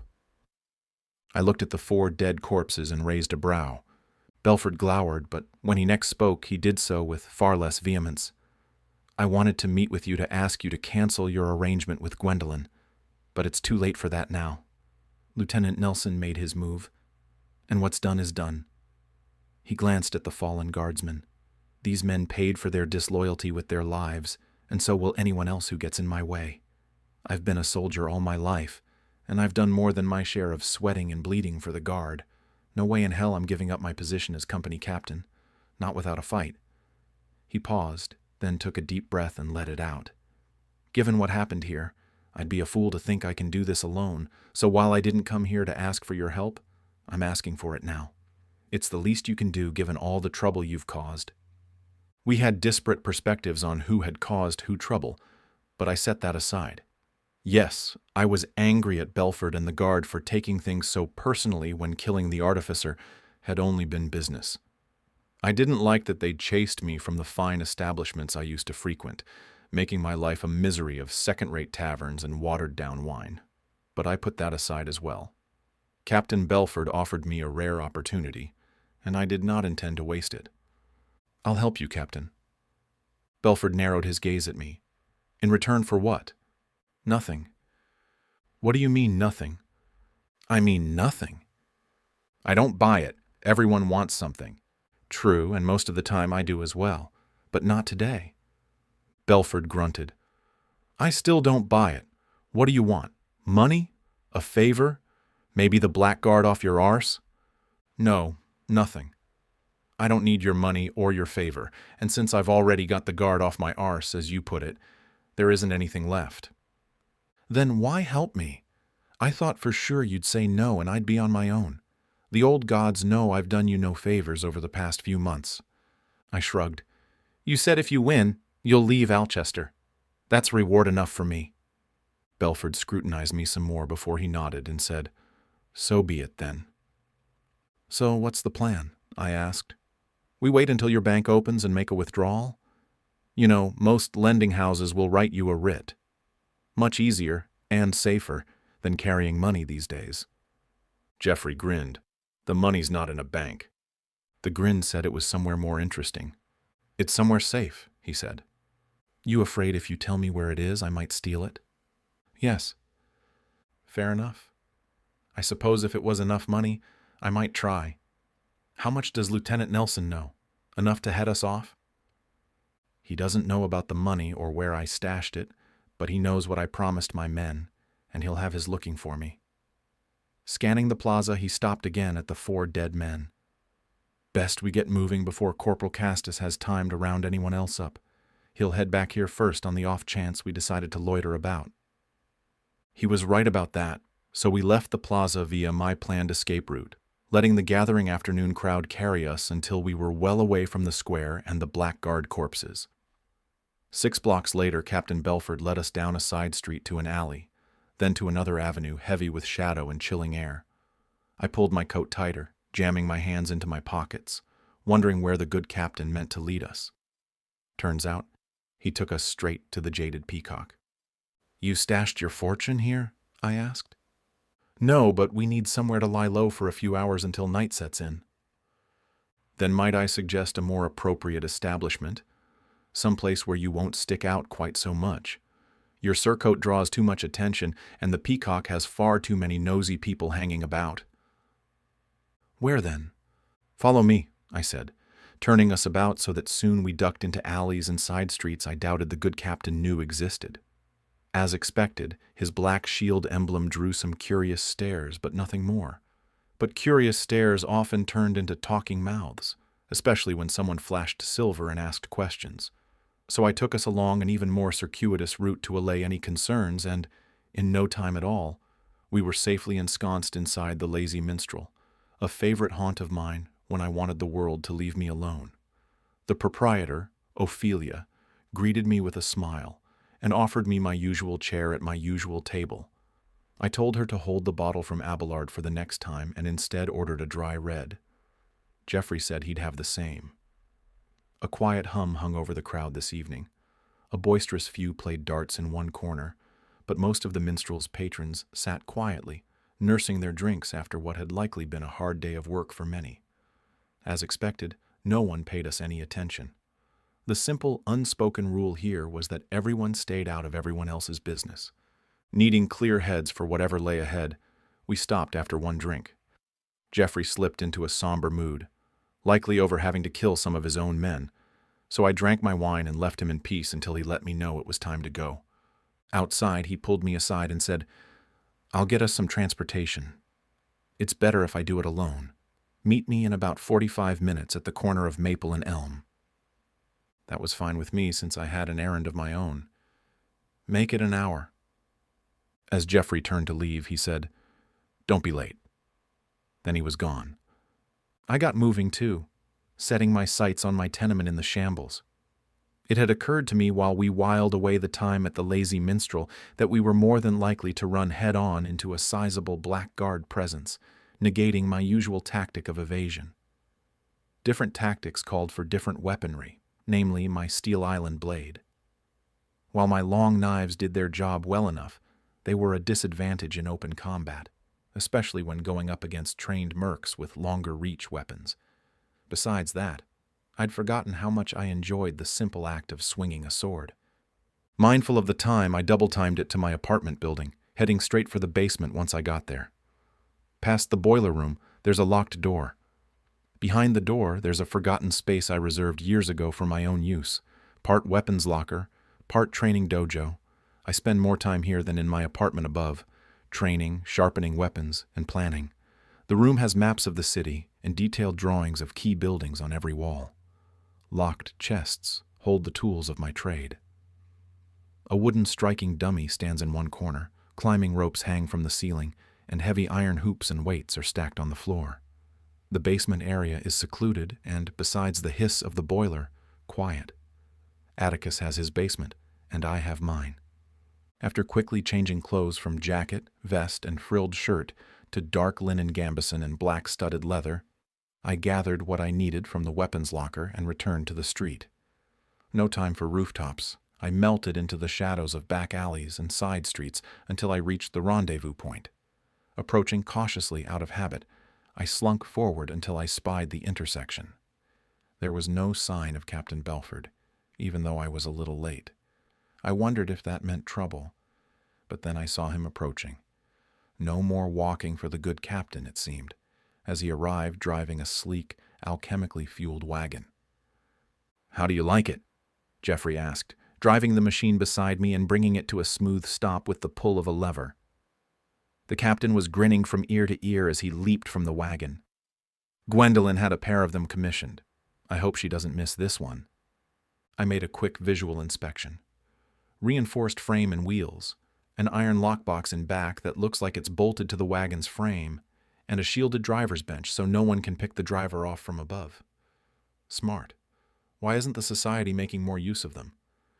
Seems like something the guardsman from last night could have benefited from. Gwendolyn's not ready to reveal this one's design yet. There's more than just aesthetics. Something about the alchemical engine that makes it special. All I know is that it goes damn fast when it wants to. She had them built for urban transport of valuables, but it also has military applications. Change the lockbox for a scorpion, flamethrower, or some other armament, and you've got one hell of a war wagon. I bet it'll see action before long. Geoffrey stopped ogling the wagon long enough to glance at me. "I see you changed clothes." "Thought I should look my best." "Planning on going to war?" Geoffrey asked, one brow raised. I suppose he meant the sword slung over one shoulder, or perhaps my bow and quiver of barb-tipped arrows over the other, or maybe he referred to the long knives at my belt. He wasn't referring to the many throwing knives and stars I had elsewhere because those were hidden. I shrugged. I've no idea what you mean. Right. Jeffrey hopped back into the driver's seat. Time to get moving. Jump in. I took the seat next to him, and we were on our way. Captain Belford guided the wagon with an expert hand, manipulating pedals and levers to maintain a nominal speed and change our heading when needed. The hour was getting late, so we saw few people out and about. Still, not wanting to draw any unnecessary attention, the captain kept the wagon moving smoothly and steadily, maintaining an air as if we were only out for a late-night ride. One time, a patrolman raised a hand at us, but it was only in greeting, and then we were past him. Although I remained unaware of our destination, I recognized the districts we passed through, so I was a little surprised when we traveled deeper into the residential part of the city. If I was hiding a treasure trove of coins, I would have picked an abandoned warehouse or building off the beaten path with so many nooks and crannies that even if someone suspected I'd hidden something there, they'd never find it. But Captain Belford kept driving through the quiet boroughs of the well-to-do until he finally stopped right in front of the burned-out husk of a house I knew all too well. "You hid your money here?" I asked. "In Gwendolyn's deceased brother's house? Or what's left of it, anyway?" It wasn't my first choice. Nelson was on to me, so I had to move it before he caught on to what I had planned. This seemed like the one place no one would ever think to look. Considering where I'd hidden Erevar's scroll after stealing it, right back in the artificer's study, I had to agree with him. Sometimes the best hiding places are the most obvious ones. "I hope you at least buried it," I said as we disembarked. While I kept lookout, Captain Belford went straight for the hiding place, crunching his way through the debris to the base of one of the few walls still standing. He selected a specific spot along the wall, put his back to it, then counted a certain number of paces from there before making a 90-degree turn and taking a few more steps. He took another turn, counted out 5 more steps, then dropped to his knees, in what I believe had once been the receiving room where Mr. Goddard wined, dined, and entertained guests. The irony of the location was not lost on me, as it was almost directly beneath the spot where Gwendolyn had hurled her negative energy grenade at her unsuspecting brother, killing him and the other society leaders with him. While Captain Belford sifted through the debris, throwing darkened wood and stones split by fire aside, I walked over to find he'd revealed a hole containing 2 medium-sized chests. Jeffrey reached down to lift one. He grunted and gave up almost as soon as he started. "Give me a hand with this," he said, taking one side. I lifted one end and found it just as heavy as it looked. We set the first chest down, then lifted the second one from the hole to place it beside the other. Jeffrey flexed his considerably sized arms and shoulders, lifted the first chest on his own, then carried it to the wagon. I suppose he wanted me to bring the other one, so I lifted it with great effort and stumbled along behind him. As I set the chest down in the back of the wagon next to the first, he leaped into the bed and, using a key from around his neck, unlocked the secure lockbox. The interior space was large enough to accommodate both chests, so, with my help, we placed both inside. Only then did the captain lift a lid so I could view the chest's contents. Whistling, I said, "That's a lot of crowns." Large sums of money rarely impressed me, but the glitter of all that gold was mesmerizing. I tore my attention from it only with some effort. I didn't realize mercenary work paid so well. Maybe I need to reconsider my line of work. Jeffrey reached in to grab a handful of coins. He let them slip from his fingers in a literal shower of gold.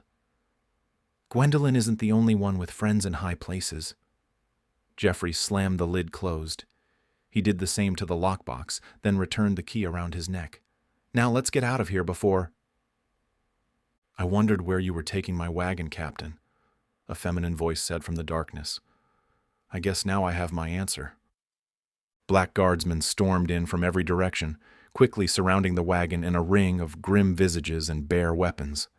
A pair of guardsmen stepped aside, and in walked Gwendolyn Goddard, looking as lovely as ever, with her trademark smirk and blonde hair hanging loose.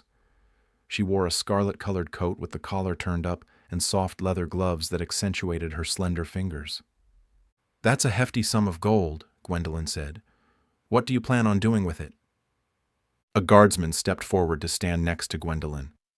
By his leering grin, I assumed this must be Lieutenant Nelson. "I'll tell you what he plans on doing with it," the lieutenant said. "Captain Belford has had enough of Alchester and the Progressive Society, so he wants to cut and run." "Is that true, Captain Belford?" Gwendolyn asked. "After everything I've done for you and your men?" Geoffrey clenched his teeth but said nothing. "He'd let this man walk free too," Lieutenant Nelson said, pointing the tip of his sword at me. All around, his men bristled with anger. "That's not happening, assassin. You've spilled guardsman blood, so you'll pay in kind." The captain must have forgotten about that, or maybe he's getting soft. Unfortunately for you, the rest of us ain't. "That may be, Lieutenant Nelson," I said, hoping he wondered how I knew his name and what else I might know. "But too bad I have a deal with your employer. Didn't she tell you? It's hands off from now on. Ain't that right, Gwen?" "That depends if you plan on fulfilling your end of our deal," she said, crossing her arms. "Given the current situation, I'll have your answer now, if you please." My hand drifted to one of the long knives at my belt. "Let's say I do. Then what? You let me and Belford drive out of here?" Gwendolyn humphed. "Not likely. Agree to my terms and the arrangement stands. I'll allow you to leave unmolested. But only you. Captain Belford stays." "And if I don't?" She shrugged. "You'll both die and I'll have to find someone else to deal with my rivals."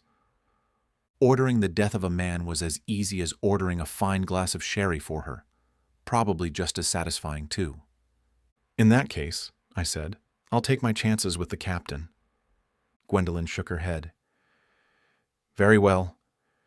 She spun around and strolled through the line of guardsmen.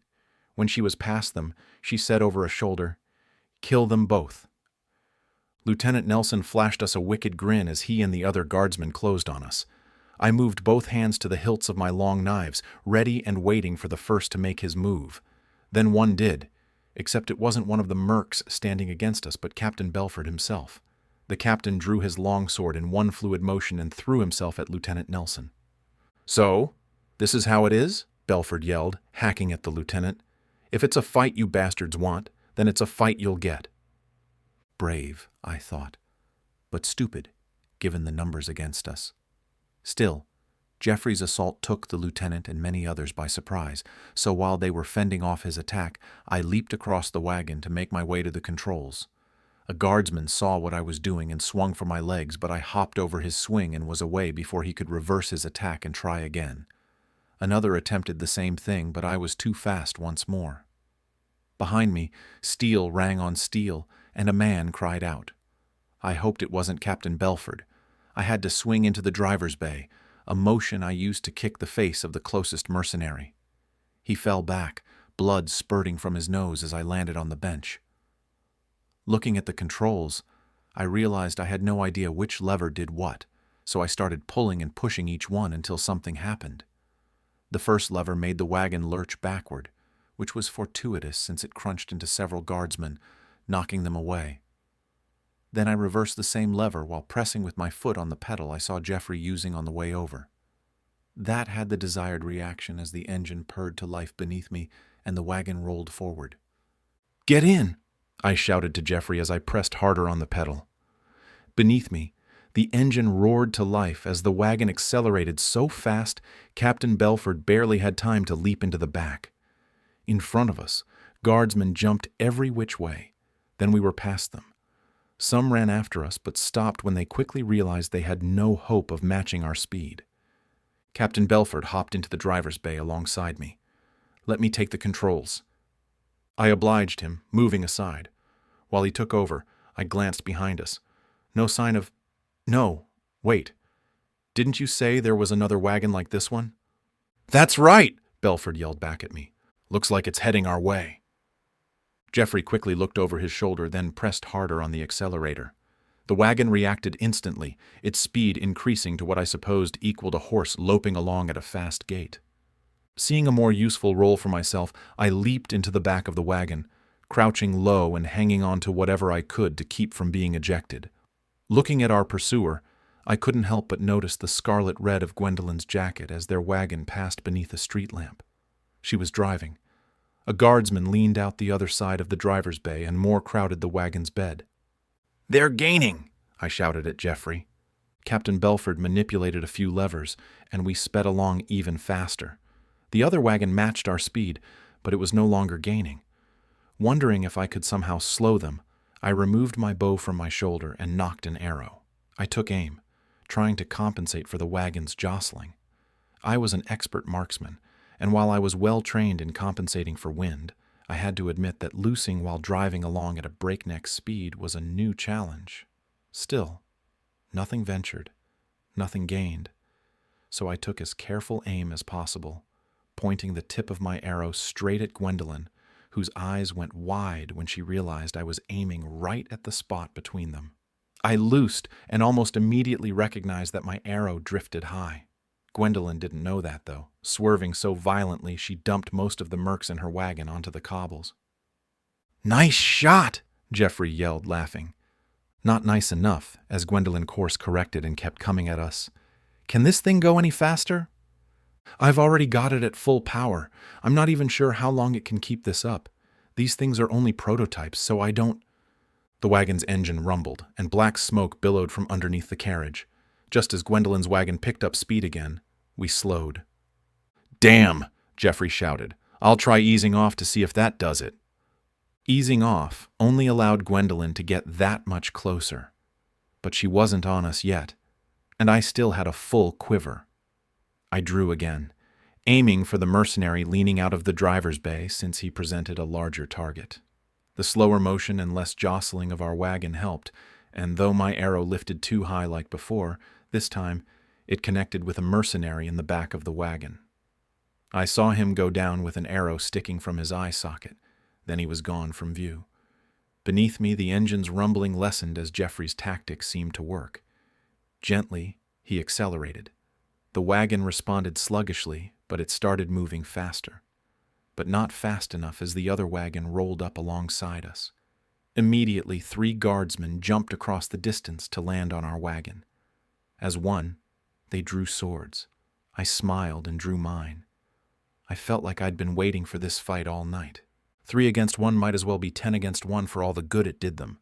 With the wagon picking up speed, its wheels clattering along on the cobbles, and the whole contraption shaking, maintaining one's equilibrium was paramount.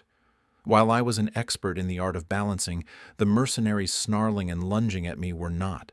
A slash at my belly turned into a downward strike for my feet as the first merc shifted his weight too far forward and lost his balance. The second fared no better, his sword missing me by enough of a margin that avoiding it was nothing. I caught the third's blade with mine, letting it slide off as I leaped and swung at the same time. The guardsman ducked, but the wagon bounced at the same time, and he fell into the man next to him. I stabbed down, catching him in the shoulder, then another was on me. The clang of our swords impacting was the sweetest melody I'd heard in some time.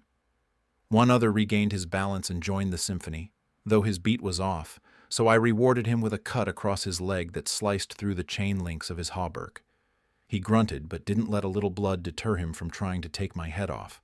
I ducked, then sprang back, which the second thought to take advantage of by closing the distance between us.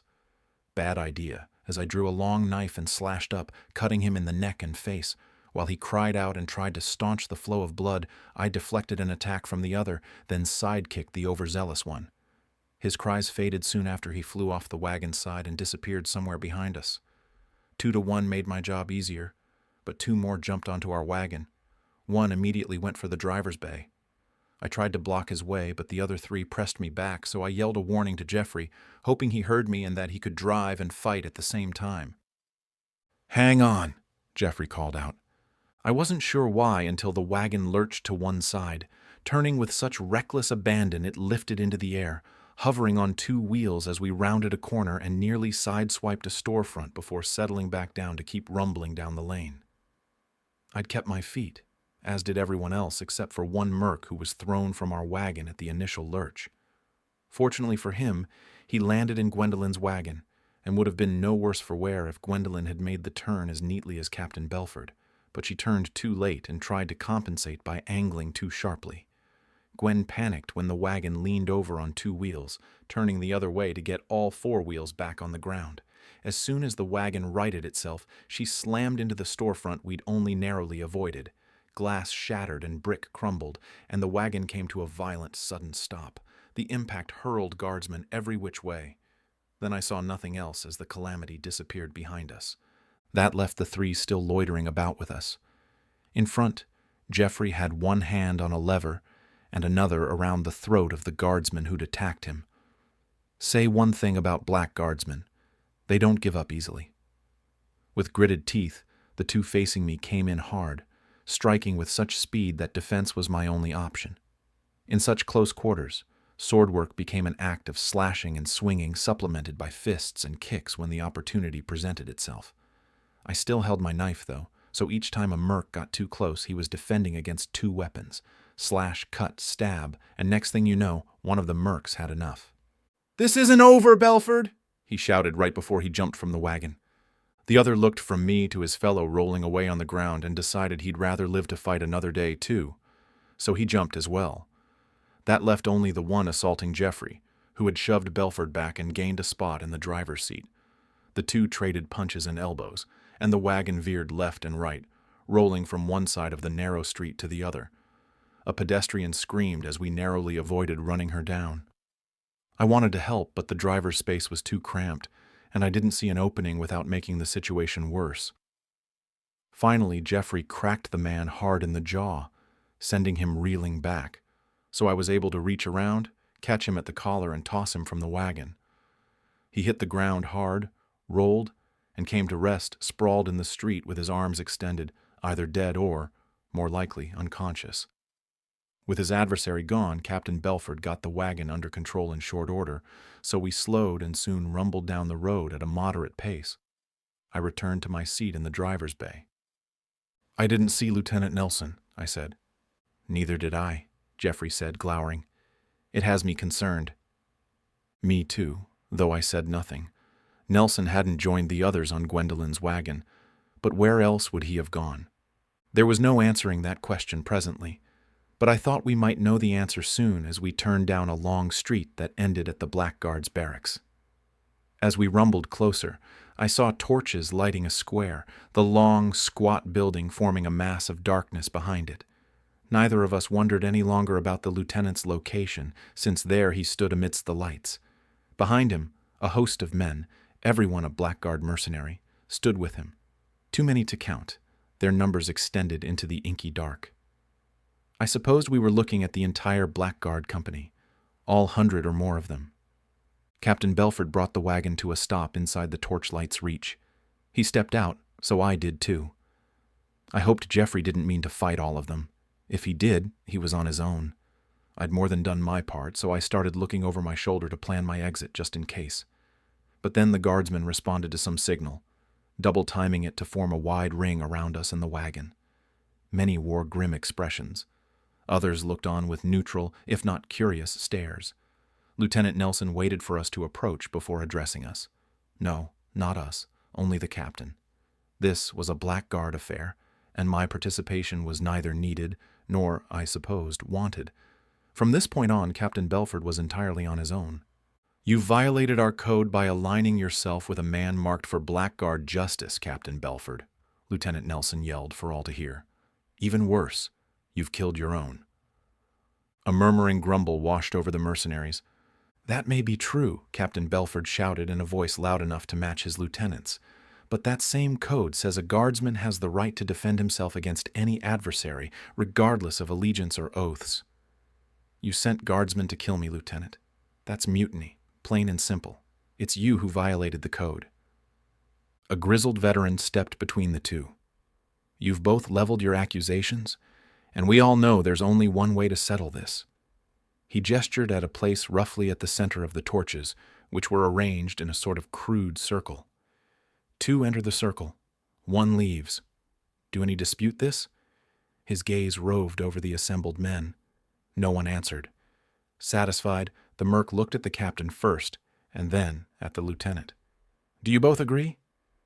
Lieutenant Nelson drew his sword in response. Geoffrey did the same. "Single combat it is, then," the grizzled mercenary said. "The winner assumes command of the guard. The loser gets a new home 6 feet under." Another merc ran into the circle carrying 2 heater shields. He gave one to each of the combatants. Once that was done, the grizzled veteran backed away to stand alongside the others. "You may begin when ready." I stayed near the wagon, wondering if Captain Belford lost, if I could use it to get away before the mercs overwhelmed me. Even if he didn't, my position here was tenuous at best. If he won, Captain Belford might let me leave out of good faith, or he might sick his dogs on me and let them tear me apart. Whatever the outcome, I was trapped here until the contest's conclusion. A hushed silence fell over the crowd, and then it began. The fight was a duel, but not the honorable sort. Honor had no place in a real battle, especially when no quarter was expected. So while the fighters initially exchanged strikes and counterstrikes, the struggle quickly degenerated into a thrashing tussle marked by wild sword swings and punctuated with fists, elbows, and kicks. The mercenaries seemed evenly matched, both skilled with the blade, both showing good footwork, and both equally determined to kill the other. Captain Belford was older and presumably more experienced, but Lieutenant Nelson made up for any shortcomings with youthful vigor and a burning ambition to take over as captain of their outfit. He'd arranged all this, fleeing to come here instead of pursuing us, making sure the circle was set, the men in attendance, and, I figured, the traps laid. Anyone who went to that much trouble and planned something so well would leave nothing to chance or rely solely on overcoming his adversary by skill alone. The stakes were too high, and, like I said, honor has no place in a battle like this one. While the combatants continued swinging at one another, neither gaining an overt advantage, I scanned the barracks rooftop for any sign of foul play. Given the current audience, it seemed unlikely Lieutenant Nelson would employ a sniper. Too obvious and probably against their precious code besides. Something else then? Poison on his blade? Possibly. Or a knife darting out from the crowd to prick the captain. Again, poison came to mind, then vanishing just as quickly. But the ring of mercs was outside the circle of torches and not close enough. Something less apparent then, and more desperate. Something that might come into play with the battle nearly lost. I scanned the faces of the men in the crowd, pursed lips, rigid jaws, and eyes locked on their captain and lieutenant's every move, nothing suggesting a double cross. I spotted a guardsman shoving his way sidelong through the others, and I'd almost moved on when light from a nearby torch glinted in the man's eyes, reflecting a distinctive shade of olive green. The color was not common, but neither was it unusual, and if I hadn't just seen a man with the same color eyes leaving a meeting with Gwendolyn the night before, I wouldn't have given it a second thought. But I didn't live this long by discounting coincidences, so I watched the guardsman as he continued to jostle his way through the others. Other than the eyes, nothing set him apart from the other mercenaries. He wore the same style mail shirt and tabard as the others, though he also wore a mail coif beneath a nasal-guarded helmet, obscuring most of his face. He might be the same man, or he might not. The merc had one hand lifted to help part the sea of mercenaries, but he concealed his other beneath his tabard, as if holding something he didn't want anyone to see. He shouldered his way to the front row and stopped. Then his hand slipped into view. He held on to something all right. It was a fist-sized sphere I recognized instantly. The last time I'd seen a weapon like that, Gwendolyn had tossed it into a room occupied by her unsuspecting brother and his associates. The grenade had ended their night, and their lives, very badly. Meanwhile, the fight kept on. The furious pace of Marcus and Jeffrey's assaults had diminished as the combatants tired, but in equal measure so neither merc had gained an advantage. But a warrior's true mettle is tested the most when weariness drags on the limbs, slows one's footwork, and clouds the mind so that mistakes are made. Such was the case now as Nelson lunged forward, countered a swing by Belford, but failed to catch the other's blade when he swung it around on the backstroke. Belford's blade cut deep, slicing through chain links and leaving a line of blood on the other's thigh. Nelson staggered but recovered quickly, deflecting the captain's next attack and almost scoring a hit of his own. But Belford was too quick, and Nelson's blade cut only air.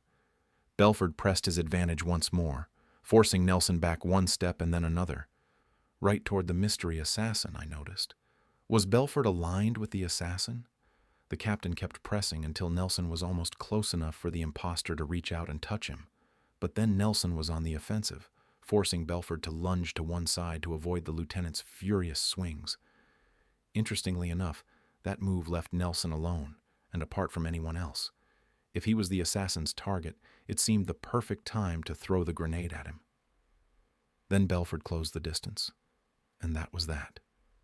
The assassin hadn't moved, though I saw his eyes following every movement of the two opponents, measuring the distance between himself and his target, perhaps, or trying to predict their next move and wondering when to strike. I knew this because it was exactly what I would do if I were in his position. The assassin stood at the opposite side of the circle, so I started moving closer. Meanwhile, Nelson made a bold move, darting in with the tip of his blade low. When Belford moved to block him, the lieutenant sidestepped and sliced up, scoring a hit on the captain's arm. Belford cursed, perhaps causing Nelson to think he had caused a more significant wound as he kept coming.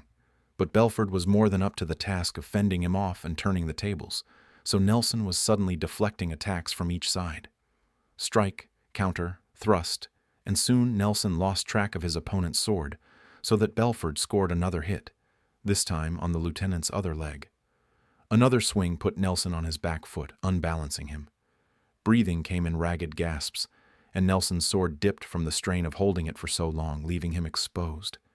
The lieutenant realized his folly, bringing his blade up, but not before Belford slashed Nelson's chest and again across his abdomen on the return stroke. Each was a killing blow, but Nelson's hauberk denied the captain each time.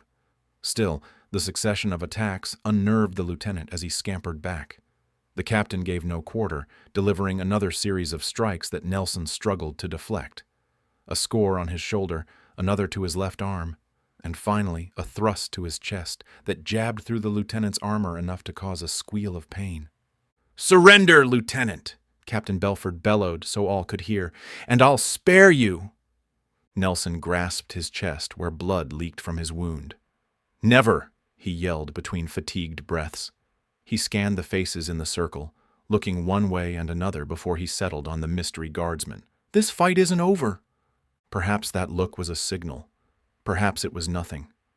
But while those who had sided with Nelson raised fists and hollered encouragement at their champion, I watched the assassin's movement. I was close, but not close enough to stop him. In the circle, Nelson followed his bravado with an attack that did little other than rile up his supporters to new highs. He came in fast, his sword dancing in such a blur of movement that he must have devoted all his remaining strength to the effort. The sudden ferocity surprised the captain, and though they exchanged sword strikes, the effort meant little in the end as Nelson's sword arm inevitably slowed, and he stumbled away before his attack lost all its momentum and his arm completely gave out. That final assault seemed an act of desperation, the stumbling unplanned. But in light of my observations, it appeared a tactful maneuver. With the two men separated, now was the time for the assassin to strike. I watched as the impostor raised his arm. Drawing a breath, he cocked his arm to throw. His target selected. His arm swung forward. His motion stopped when, behind him, I closed my hand around his. Under my hand, I saw lights flashing. The grenade was armed, its detonation imminent. Leaning in close, I whispered in the assassin's ear, "Nasty weapon you've got there." My presence spooked him, or maybe the grenade was about to go off. Either way, his grip on it slackened enough for me to poach it from his grasp. I grabbed him at the back of the collar, shoving the grenade down beneath his gambeson and between his shoulder blades. Then I gave him a good kick that sent him stumbling into the circle between Captain Belford and Lieutenant Nelson. The captain looked at him with surprise.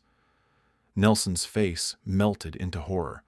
The assassin paid no attention to either of them as he danced a jig, grasping at his back with both arms as he cried out in desperation. I wasn't sure how to warn anyone about what was about to happen, so I simply pointed and yelled, "Bomb!" I'll give it to the guardsmen. When they become aware of an imminent threat, they don't ask questions. The men in the first few rows were the first to react, but those behind them retreated in unison, so that soon all were at a safe distance, including Lieutenant Nelson, who needed no warning, and Captain Belford, who heeded mine. When the grenade went off, it didn't make a sound other than a sharp crackle of energy. A sphere of absolute darkness exploded outward, enveloping the would-be assassin and extinguishing the light from the torches. As quickly as the spherical ball of energy appeared, it vanished, taking the blackguard imposter with it. I knew he was gone, sucked into that other place, and that we'd never see him again. Questions rose from every quarter, not least from Captain Belford, who balanced on tired, shaky legs. "What the hell was that?" he asked. Someone had enough sense to relight the extinguished torches, so I saw all the fingers pointed my way. The accusations were not far behind. The assassin knew about it. He tried to kill the captain. No, he tried to kill the lieutenant. He tried to kill them both. I raised my voice above all of them. If I was trying to kill anyone, why would I have warned you? That shut them up. As much as they wanted to believe I was involved, no one had an answer to my question. Sometimes actions did speak louder than words.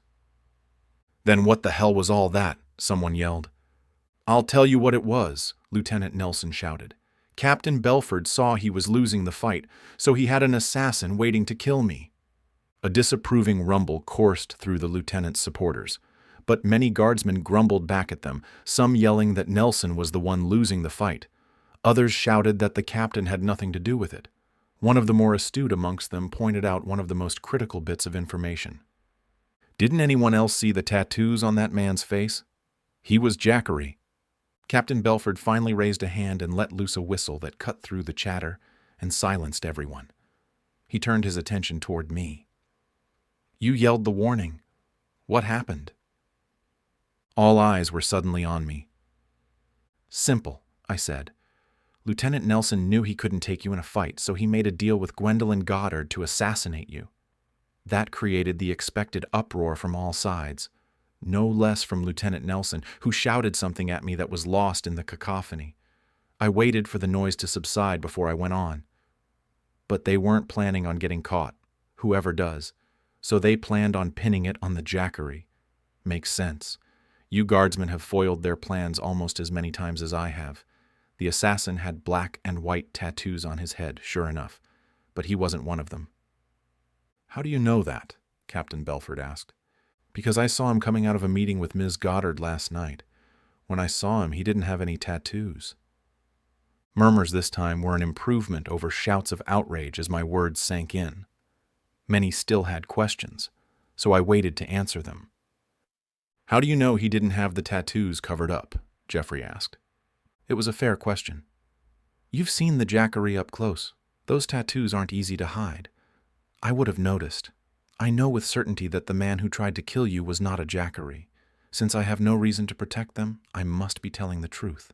Besides, if he was a Jackery, don't you think he would have tried to take you with him before the grenade went off?" The captain let out a breath, silent as he thought it through. If nothing else, he knew I was right about that last bit. He glanced at Lieutenant Nelson, who had gone quiet for a change.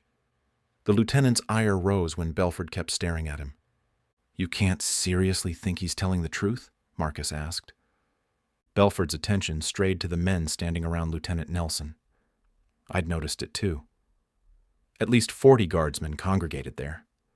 The rest had gathered around Captain Belford. The guardsmen had chosen their sides. Many fingered weapons. Most looked ready to use them. "What do you say to all this, Marcus?" Captain Belford asked his lieutenant. "Did you have any part in this, or was it all Gwendolyn?" That was it then. Admit it. And all hell was about to break loose, with me caught right in the middle. Deny it, and I wasn't sure. How it played out was up to the Blackguard's captain. "You'll take this assassin's word over mine?" Lieutenant Nelson asked, incredulous. "Answer the damn question, Lieutenant." "I knew nothing about any of this. For all I know, the imposter was in league with your new friend. He's killed more than a few guardsmen, so what's one more?" Grumbling arose from both sides. I knew I was in a precarious position here, with enemies in every direction and little hope of escape. My fate was in the captain's hands, as was the lieutenant's. Captain Belford's gaze swept over all the guardsmen, both those with him and those who had aligned themselves with his rival. "Marcus says he had nothing to do with this, and that's good enough for me." He pointed at me. I also believe this man when he says he had no part in it. But that's not the end of it. We have some things to set right between myself and Marcus, and between the guard and the assassin. Things will settle here and now." As he let his words sink in, he slowly spun around to look into the faces of his men. "Marcus wants leadership of the guard. Enough that he challenged my command. The duel isn't done. There was no victor. So I say this. Let's start again right where we left off. Or, if those of you who have taken the lieutenant's side are of a mind, I'll pay each of you your share, and we'll go our separate ways. You can stay here in Alchester and keep working for the Progressive Society, or bugger off to wherever the hell you like. But take that deal, and you'll no longer be guardsmen. To the rest of you, I have what I promised.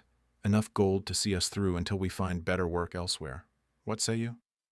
On Nelson's side, uncertain looks were exchanged all around.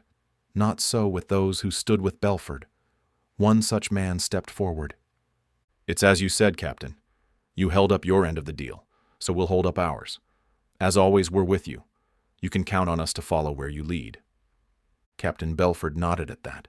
Then he turned his attention to Lieutenant Nelson and the others. "And you, Lieutenant? If it's a fight you want, then let's get started. Otherwise, take the deal, and you and those standing with you can find somewhere else to bunk by morning." A guardsman loyal to Nelson approached him, and the two exchanged words. Once the man stepped away, Nelson addressed the captain. "Done. There'll be no more fighting tonight, but from here on out, if you run into me and mine, the outcome won't be so cut and dry." Geoffrey scoffed and shook his head. "Mark the lieutenant's words," he called out to those standing with Nelson. "If you disagree with the terms, you have a place with the guard, but make your decision now. After tonight, it's as Marcus says." At first, it seemed all were content to remain with their chosen leader. But then one, two, and soon a handful left Nelson's camp and joined Belford's side. The lieutenant's gaze was full of loathing and daggers, and he spat as they ambled past. But then it was done. "Now," Captain Belford said, "we have this man to deal with." I had everyone's attention once more. "We all know what he's done, so I won't waste time on that. I also won't waste time beating around the bush. By all rights, he should face blackguard justice for his crimes against our company. But for all the harm he's done to us, he's also done some good. Tonight, this man saved my life more than once. More than that, he exposed an assassination attempt that might have taken my life and maybe others.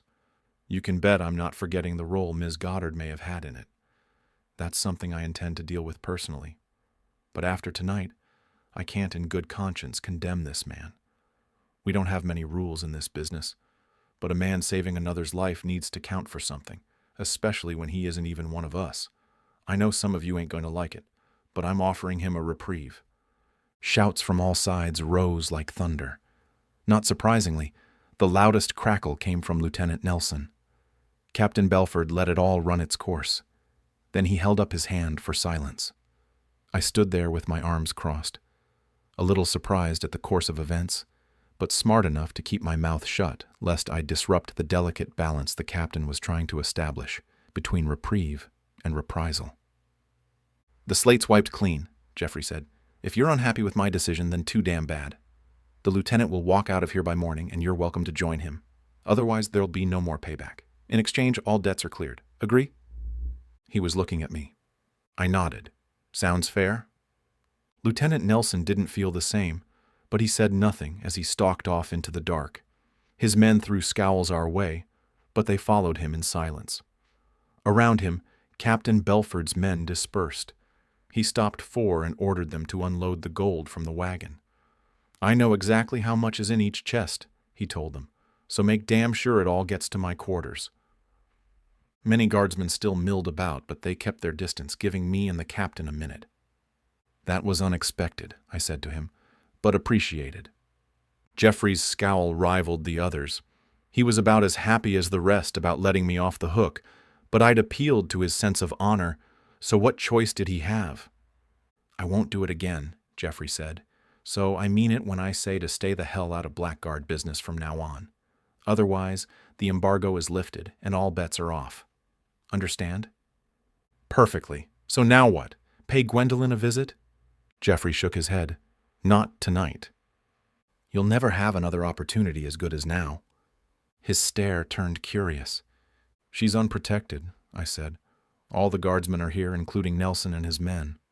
Starting tomorrow, though, that'll change. Nelson wanted to stay on with the society, so where do you think he's headed once he leaves? There's also the question of him conspiring with Gwendolyn to hire that assassin. That really isn't a question, is it? Geoffrey asked. So you think he knew? I know he did, Captain Belford said. What you said made sense.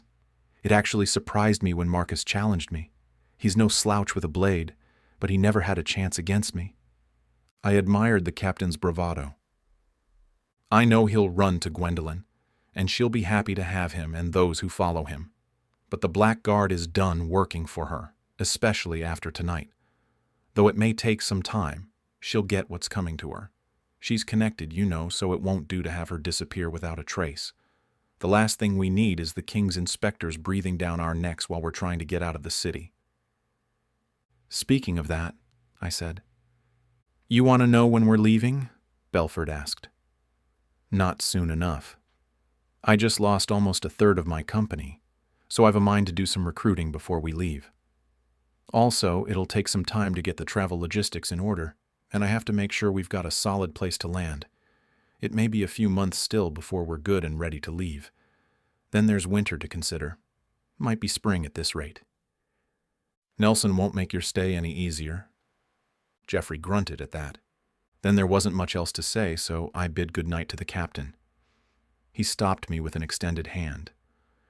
You didn't have to help me tonight, he said, but you did.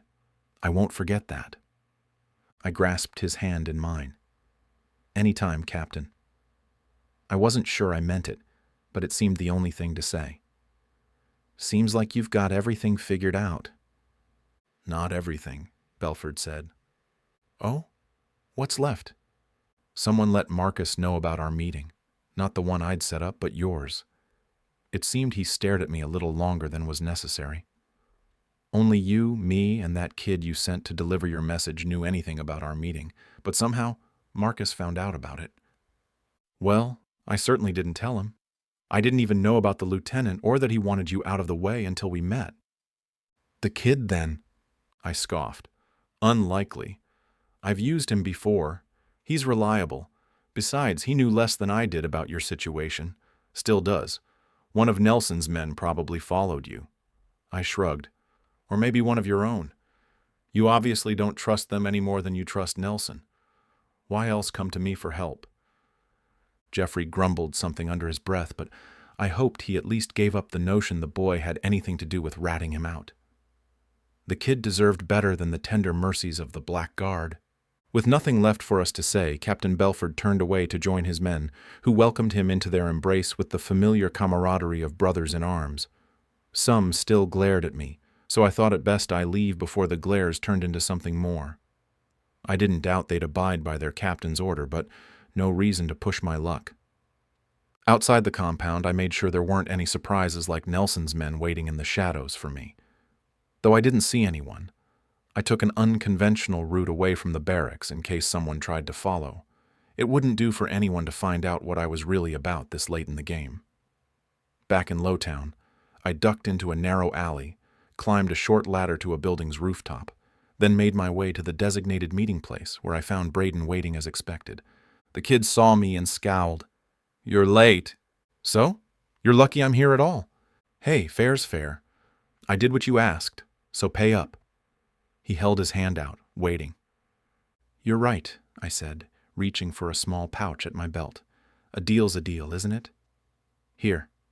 The pouch landed in his hand with a jingle of coins. You can count it if you want, but it's all there. Braden shook his head. I don't need to count it. I trust you. This kid was not spending enough time around Elizabeth if he thought I was trustworthy. But tonight, he was in the right. Like I'd said, a deal's a deal, so I'd paid him a third up front for letting Captain Belford know about my preferred meeting location, and the rest now for finding one of Lieutenant Nelson's men, if not the lieutenant himself, and letting him know about that very same meeting. Let Belford think one of Nelson's men, or even one of his own, had ratted him out. It didn't matter. The captain was no friend of mine, so any discord amongst the remaining blackguard only helped my situation. They may no longer pursue me, but that didn't mean we wouldn't cross paths again. I thought you were going to let those mercs kill the captain, Braden said. Wasn't that your plan? I shrugged. Plans change. Now better get back to the house before you're missed. Tell Elizabeth I said hi. Oh, and might want to lie low for a week or two, just in case. Stay out of Lowtown if you can help it. While I watched him scamper off, I reflected on the evening. I never guessed the events I'd set into motion would result in attaining all my goals. The Blackguard's reprisal rescinded, Gwendolyn exposed, and Captain Belford and his merc company with plans to leave the city. Sooner would be better, but I'll take later too. It pays to do one's research and keep an ear to the street. Gwendolyn knew how to navigate high society, but she'd never guessed when she'd reached out to certain parties looking for an assassin that word of it made it to me.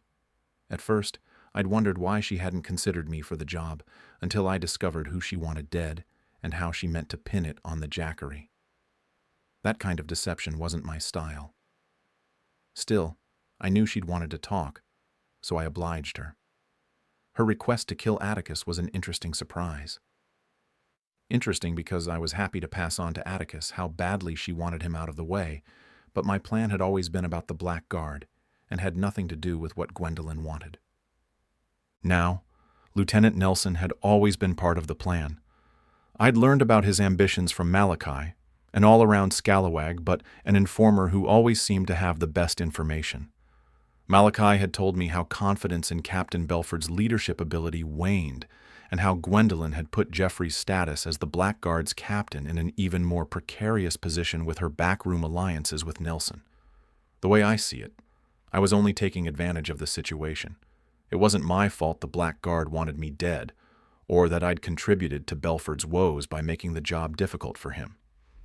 Last night, my attack on the Blackguard was meant to stir things up.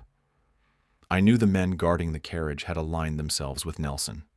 I also knew killing them would raise further questions about Belford's effectiveness as a leader, and more to the point, give Nelson the opportunity he needed to act against him. I couldn't have accounted for everything, like Captain Belford wanting to meet with me the next day, but I'd still used it to my advantage. Inform the captain of a new meeting location, then get that same information to Nelson so the lieutenant had enough time to send his men to ambush and kill Jeffrey Belford. I knew the square well. I had my escape route planned, but I hadn't let the captain die. That hadn't been part of the plan, which at the start had been all about reprisal, and it still perplexed me why I hadn't let Nelson's men kill him. Maybe I was getting soft, or maybe when Captain Belford had presented another option, I saw an opportunity for further gains, help him, and by doing so, help myself. You see, I also knew about the man's sense of honor and how highly mercenaries value saving one's life, especially when it's theirs. I wish I could say I'd planned every aspect of this evening, right down to Gwendolyn sending in her assassin at precisely the right moment. But I'd only set events in motion. Happenstance and luck had driven the rest. Sometimes that was enough. As for Gwendolyn, I didn't have the proof Inspector Wright wanted, but maybe that would come another time. For now, I was satisfied. As I made my way to my tenement in the shambles, I realized I needn't come this way any longer. With the reprisal lifted, I could go anywhere I liked without fear of the Blackguard disrupting my plans or my life. I found the feeling liberating, but I was almost all the way there already, and one more night wouldn't kill me. I decided to stop at a local watering hole before retiring, so after a quick change of clothes, I found myself seated alone with a jug of the groggery's finest swill and a wooden cup to pour it into. It's said the finer things in life aren't truly appreciated until one has experienced life without them. Over the past few months, I've found a truer statement had never been spoken. You've reached the end of this adventure. If you enjoyed this story, please give it a like and subscribe to my channel to get a notification when each new story is available. You can view all my books and get the latest news by visiting scottmarlowe.com.